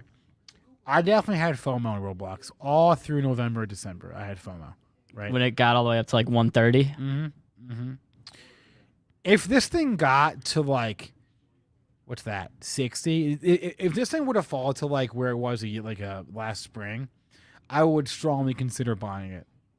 I agree. Well, I mean, again, we got to talk about the time horizon on these trades. Yeah. But if I'm looking at this for a long-term investment, I mean, I wouldn't even mind getting in now. $82. It's like, could it drop another $10? Sure. But if I'm looking at it down the road, I'm not going to miss out an opportunity to get to miss out on a growth name like Roblox just because I'm waiting for that entry point. But as a trade, if we were just talking about a swing trade, I would definitely be waiting here to see if we can. What's that previous support level we had before we had that big pop in November? What, that? Wait. Yeah, like right down there. That 70, 77? That's not. Wait, no. This guy right there? Yeah. That's 70, 69, okay. 70. Well, maybe if we got down to a previous level of support, then it would look more interesting for a trade. But again, long-term investment, would not mind getting in now. You're absolutely right. If I were to buy this for a long-term thing, then what is the difference between 82 and 60, 82 and 70? Is there really a difference? Not if if Roblox goes to 200, am I going to cry that I bought it at 80 and not at 70? Probably not. That's a good point. But that being said, I'm not trying to call a bottom here. You know what I mean? So I'll wait. You're not ready. It's okay. I'm not ready. I have some cash to put to work. I got some cash. I could get talked into buying something. It's not going to be that. Hey, wait, what's the deal with the gap today? Why is GPS higher like that? Is there a headline that I missed? Why is the gap up 6%? Let's go to news. Oh my gosh. I can't see the headline. The Gap is launching NFT hoodie art. All right. This is the power of the NFT. It'll drive the Gap higher by 6.5%. I'm looking at the Gap chart right now. It was actually kind of in an uptrend before that. Man, what are we gonna do, Aaron? Society. We live in a society. Do you know that? Gap launching gamified NFTs, not just hoodie NFTs. They're gamified, Spencer. What does that even mean? I have no clue. I don't know either. This is ridiculous. Hey, we just talked about shorting on news that's superfluous or where there's no there. I'm just saying. Yeah, but I will hoodie NFTs. But I will say, look at that. Look at what Gap was doing the past couple months. I mean, it's in a little uptrend. I don't think. Yeah, I know. I don't know. I mean, there's that huge gap down from it looks like 26, 27 all the way down to or 25 down to 15. That had to have been on a bad earnings miss, right? November. Yeah, that had to have been it. Can I just tell you that when I think of the Gap, the only thing in my brain, the picture that I see is there is this strip mall in the town where I'm from, and it was just like dilapidated. It was just so run down. And as the years went on, as I got older, every store left the strip mall. Right there, Party City was there. They left. Aren't there a lot of malls in New Jersey? There's a lot of malls, but this is a strip mall where it's not right. It's not a mall. And the Gap was like the last man standing in this like strip mall. Literally, like there are weeds growing in the parking lot, and the Gap finally like left. Maybe like 5 or 10 years ago. I don't remember anymore. But and that was it. Now it's just like an abandoned strip mall, just like a shrine to the 90s where you had like Party City. I think you had like a bridal store. Was there a Circuit City there? In a different strip mall. Okay. Yeah. In a different strip mall there was a Circuit City. What was the other big one? Oh, where there's Radio Shack, Circuit City, and there's one more. Blockbuster? No, there's one more big technology chain. Well, Best Buy, but they're still around. No, there's like one more that I can't think of. C'est la vie. No, Justin, Spencer's Gifts is still around. Those are also more so in, I think, real malls. I will have you know that Spencer's Gifts is doing just fine. I have sources on this one. Trust me. Okay? Jay Rice, Best Buy is trading higher because I use them for my wedding registry, and I just dropped like, or I meant Bed Bath. Sorry, Bed Bath is moving higher because I use them for my registry, and I got like 1,000 items. Did you actually? I used them on Amazon. Yeah. Nice. Justin, I wouldn't necessarily brag about loving Spencer's. If it were me. I guess it depends, you know. I feel like I'm. DC's asking a good question. A bit old for that. Thoughts on Spotify and subscription services business model in general? Okay. I think it all depends. I mean, like, look at Netflix, right? Netflix is like the golden child of. I mean, Amazon. You have Amazon Prime too. Really, every big company wants a subscription product that they can get recurring monthly revenue from, you know, thousands of subscribers, millions of subscribers in Netflix's case. So I like the business model. It depends on the product, though. Wait, yes, exactly. That's what I was going to say. DC, are you referring to like content subscription or just subscription in general? Because there was a good piece a week or so ago in Bloomberg about Spotify, and the struggles that they've had in developing original podcasts that develop a huge audience. It's really, really, really hard, right? Netflix is obviously the best example of a company that was able to develop original content that drives subscriptions, but it took them a long time. The original question was about about Spotify, right? So let's go to Spotify, and they have spent money out the ass acquiring these podcast studios, production companies, acquiring shows, acquiring talent. They got the Joe Rogan Experience. That was a big get. But if you look at the number of, if you look at like the most listened to podcasts, just like a top 10, you can just Google it. All the most popular podcasts, they're not new. They're shows that have been around for 2, 5, 10 years, right? In some cases. How long has Joe Rogan been doing his podcast for? A decade, right? NPR is more than that. Joe Rogan was kind of doing his podcast like before podcasts. Were even cool. Bill Simmons, same thing. He's been doing podcasts for over a decade, right? They have the most popular podcast. No one else has been able to break through. It is really, really, really difficult to break through. So this is sort of a question for Spotify, right? They've spent money, they've acquired talent, but that hasn't really translated. Who can tell me the name of a popular Spotify podcast that is that's an original from Spotify? You probably can't. And realistically, who can even name a podcast for me? There's only been a half dozen or so that have actually made it through the mainstream. Like think about Serial from NPR, right? Think about Joe Rogan, right? Bill Simmons. These podcasts cut through the mainstream, but they're few and far between. It's really, really, really difficult. So I think I saw a stat. It's not new. It's an old stat now, but it was like 90% of the revenue in the podcast industry goes to like 1% of podcasts, right? Everyone else is fighting for that small piece. So it's hard. It is really, really, really difficult. For anyone, Spotify included, to at the end of the day, develop shows, and that's the business. It's podcasts and music. So it's a tough problem. The stock is obviously been a laggard. Let's zoom out a little bit more on the chart.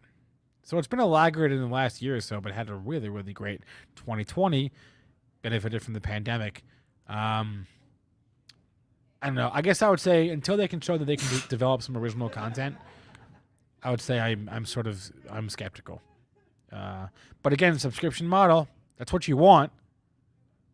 But you also want to be able to drive new subscriptions, and that means original content. It's tough. I think though Spotify, I will say, I doubt they deal with, and I would have to look more into this, but as far as the churn, like everyone I know that has a Spotify account, they're not, switching music. Like I pay $10 to Spotify every month, and I don't even think about it or look at it. Yeah, that's fair. That's totally fair. Easy and Mike, I listen to that show every week. Not every week, but some weeks. You're right. People, the churn is probably low, is what you're saying. Yeah, without actually knowing or looking into it, I'm saying it seems like it would be, because speaking from my own experience, like, I don't know, people usually either have Apple Music or Spotify, and then once you have, oh my god, Apple's podcast app, I'm about to switch to something. Their podcast app is so bad. Wait, you can just listen to podcasts on Spotify. Well, I don't pay for Spotify. I can do it. Do I have to pay for it? Yeah. I do. So you use Apple Music for music, or you don't pay for music? I use Apple Music for music. Yeah. No. I don't. I should rephrase. I don't pay for music. Okay. I download. Does that make me old school? I download music. I want to have ownership, Aaron. I like owning my songs. So you go to like the Apple iTunes store and buy a song? I didn't say that. Oh. I download. Okay. Yeah, I don't stream music. Doesn't that require data? I don't know. It's like It's 2022. You just put Spotify on your phone, and I pay $10 a month there. I can listen to whatever I want, whenever I want, any album I want for free. The Apple Podcast app sucks, and it doesn't take up storage on my phone. That's the bottom line here. Well, that's a good point on the storage. If it uses data to not occupy. Master of Songs. I guess I'll just switch to Spotify for my podcast because I'm so fed up with Apple. Well, you have to pay $10 a month. No. To listen to podcasts? On Spotify? I think so. No, I don't pay. Wait, I don't pay for podcasts. What? I don't pay for. Yeah, you don't have to. I don't pay for anything. Yeah, Apple Pod, like the app is free. Yeah, it's free. The podcasts are free. I don't think podcasts are just free on Spotify. They paid Joe Rogan like $100 million. They got to make that money somehow. Well, yeah, people. You're right. You're right. I don't know. I don't really use Spotify. I don't really know. Oh, he does. We do have to pay. No, to down. Okay, yeah. All right. Well, that defeats the purpose. I don't. All right, fine. Whatever. All right. One more subscription. What the hell? I've got Hulu. I've got a half dozen subscriptions. What's one more? Who cares? Subscription fatigue. Is there a bundle I can get in on? Does anyone know? Is there like a Disney Plus, Spotify, Peloton bundle? There's or a something? site or an app that you can that tracks all your subscription services. I do that myself. I don't need an app to do it for me. I should probably do that. Anyway, whatever. It's 1:59. What's up next? The roadmap. We're talking NFTs. I hope they talk about the Gap. I got to hear about these Gap NFTs. This is ridiculous. They're hoodies. It's games. I'm very confused. The roadmap guys, Ryan. What did I say, Ryan? Brian. Jeez, it's been a long day. Brian and Chris, the hosts of the roadmap, coming up live. The redirects should be set. We're going to end this stream, send you over there. I'll be back on in an hour and a half for At the Close with Joel. Yes, BBIG. It's a thing. We're working on it. We're trying to get BBIG back on the show. Still trying. Anyway, guys, hit the like button. We appreciate that. Aaron, I had fun. Everyone chat, I hope you had fun. Thanks to Al Harrington for coming on today. Thanks to Hot Stocks, Luke Jacoby for coming on today. Thanks to Vivi for coming on today. And thanks for ETWO Open for coming on today. Thanks to Michael Farlekas for coming on today. And that's a wrap. We're done. Catch you guys later. I'm going to go investigate these wings that we supposedly bought from Like and subscribe if you haven't already. Love you guys. We'll be back tomorrow.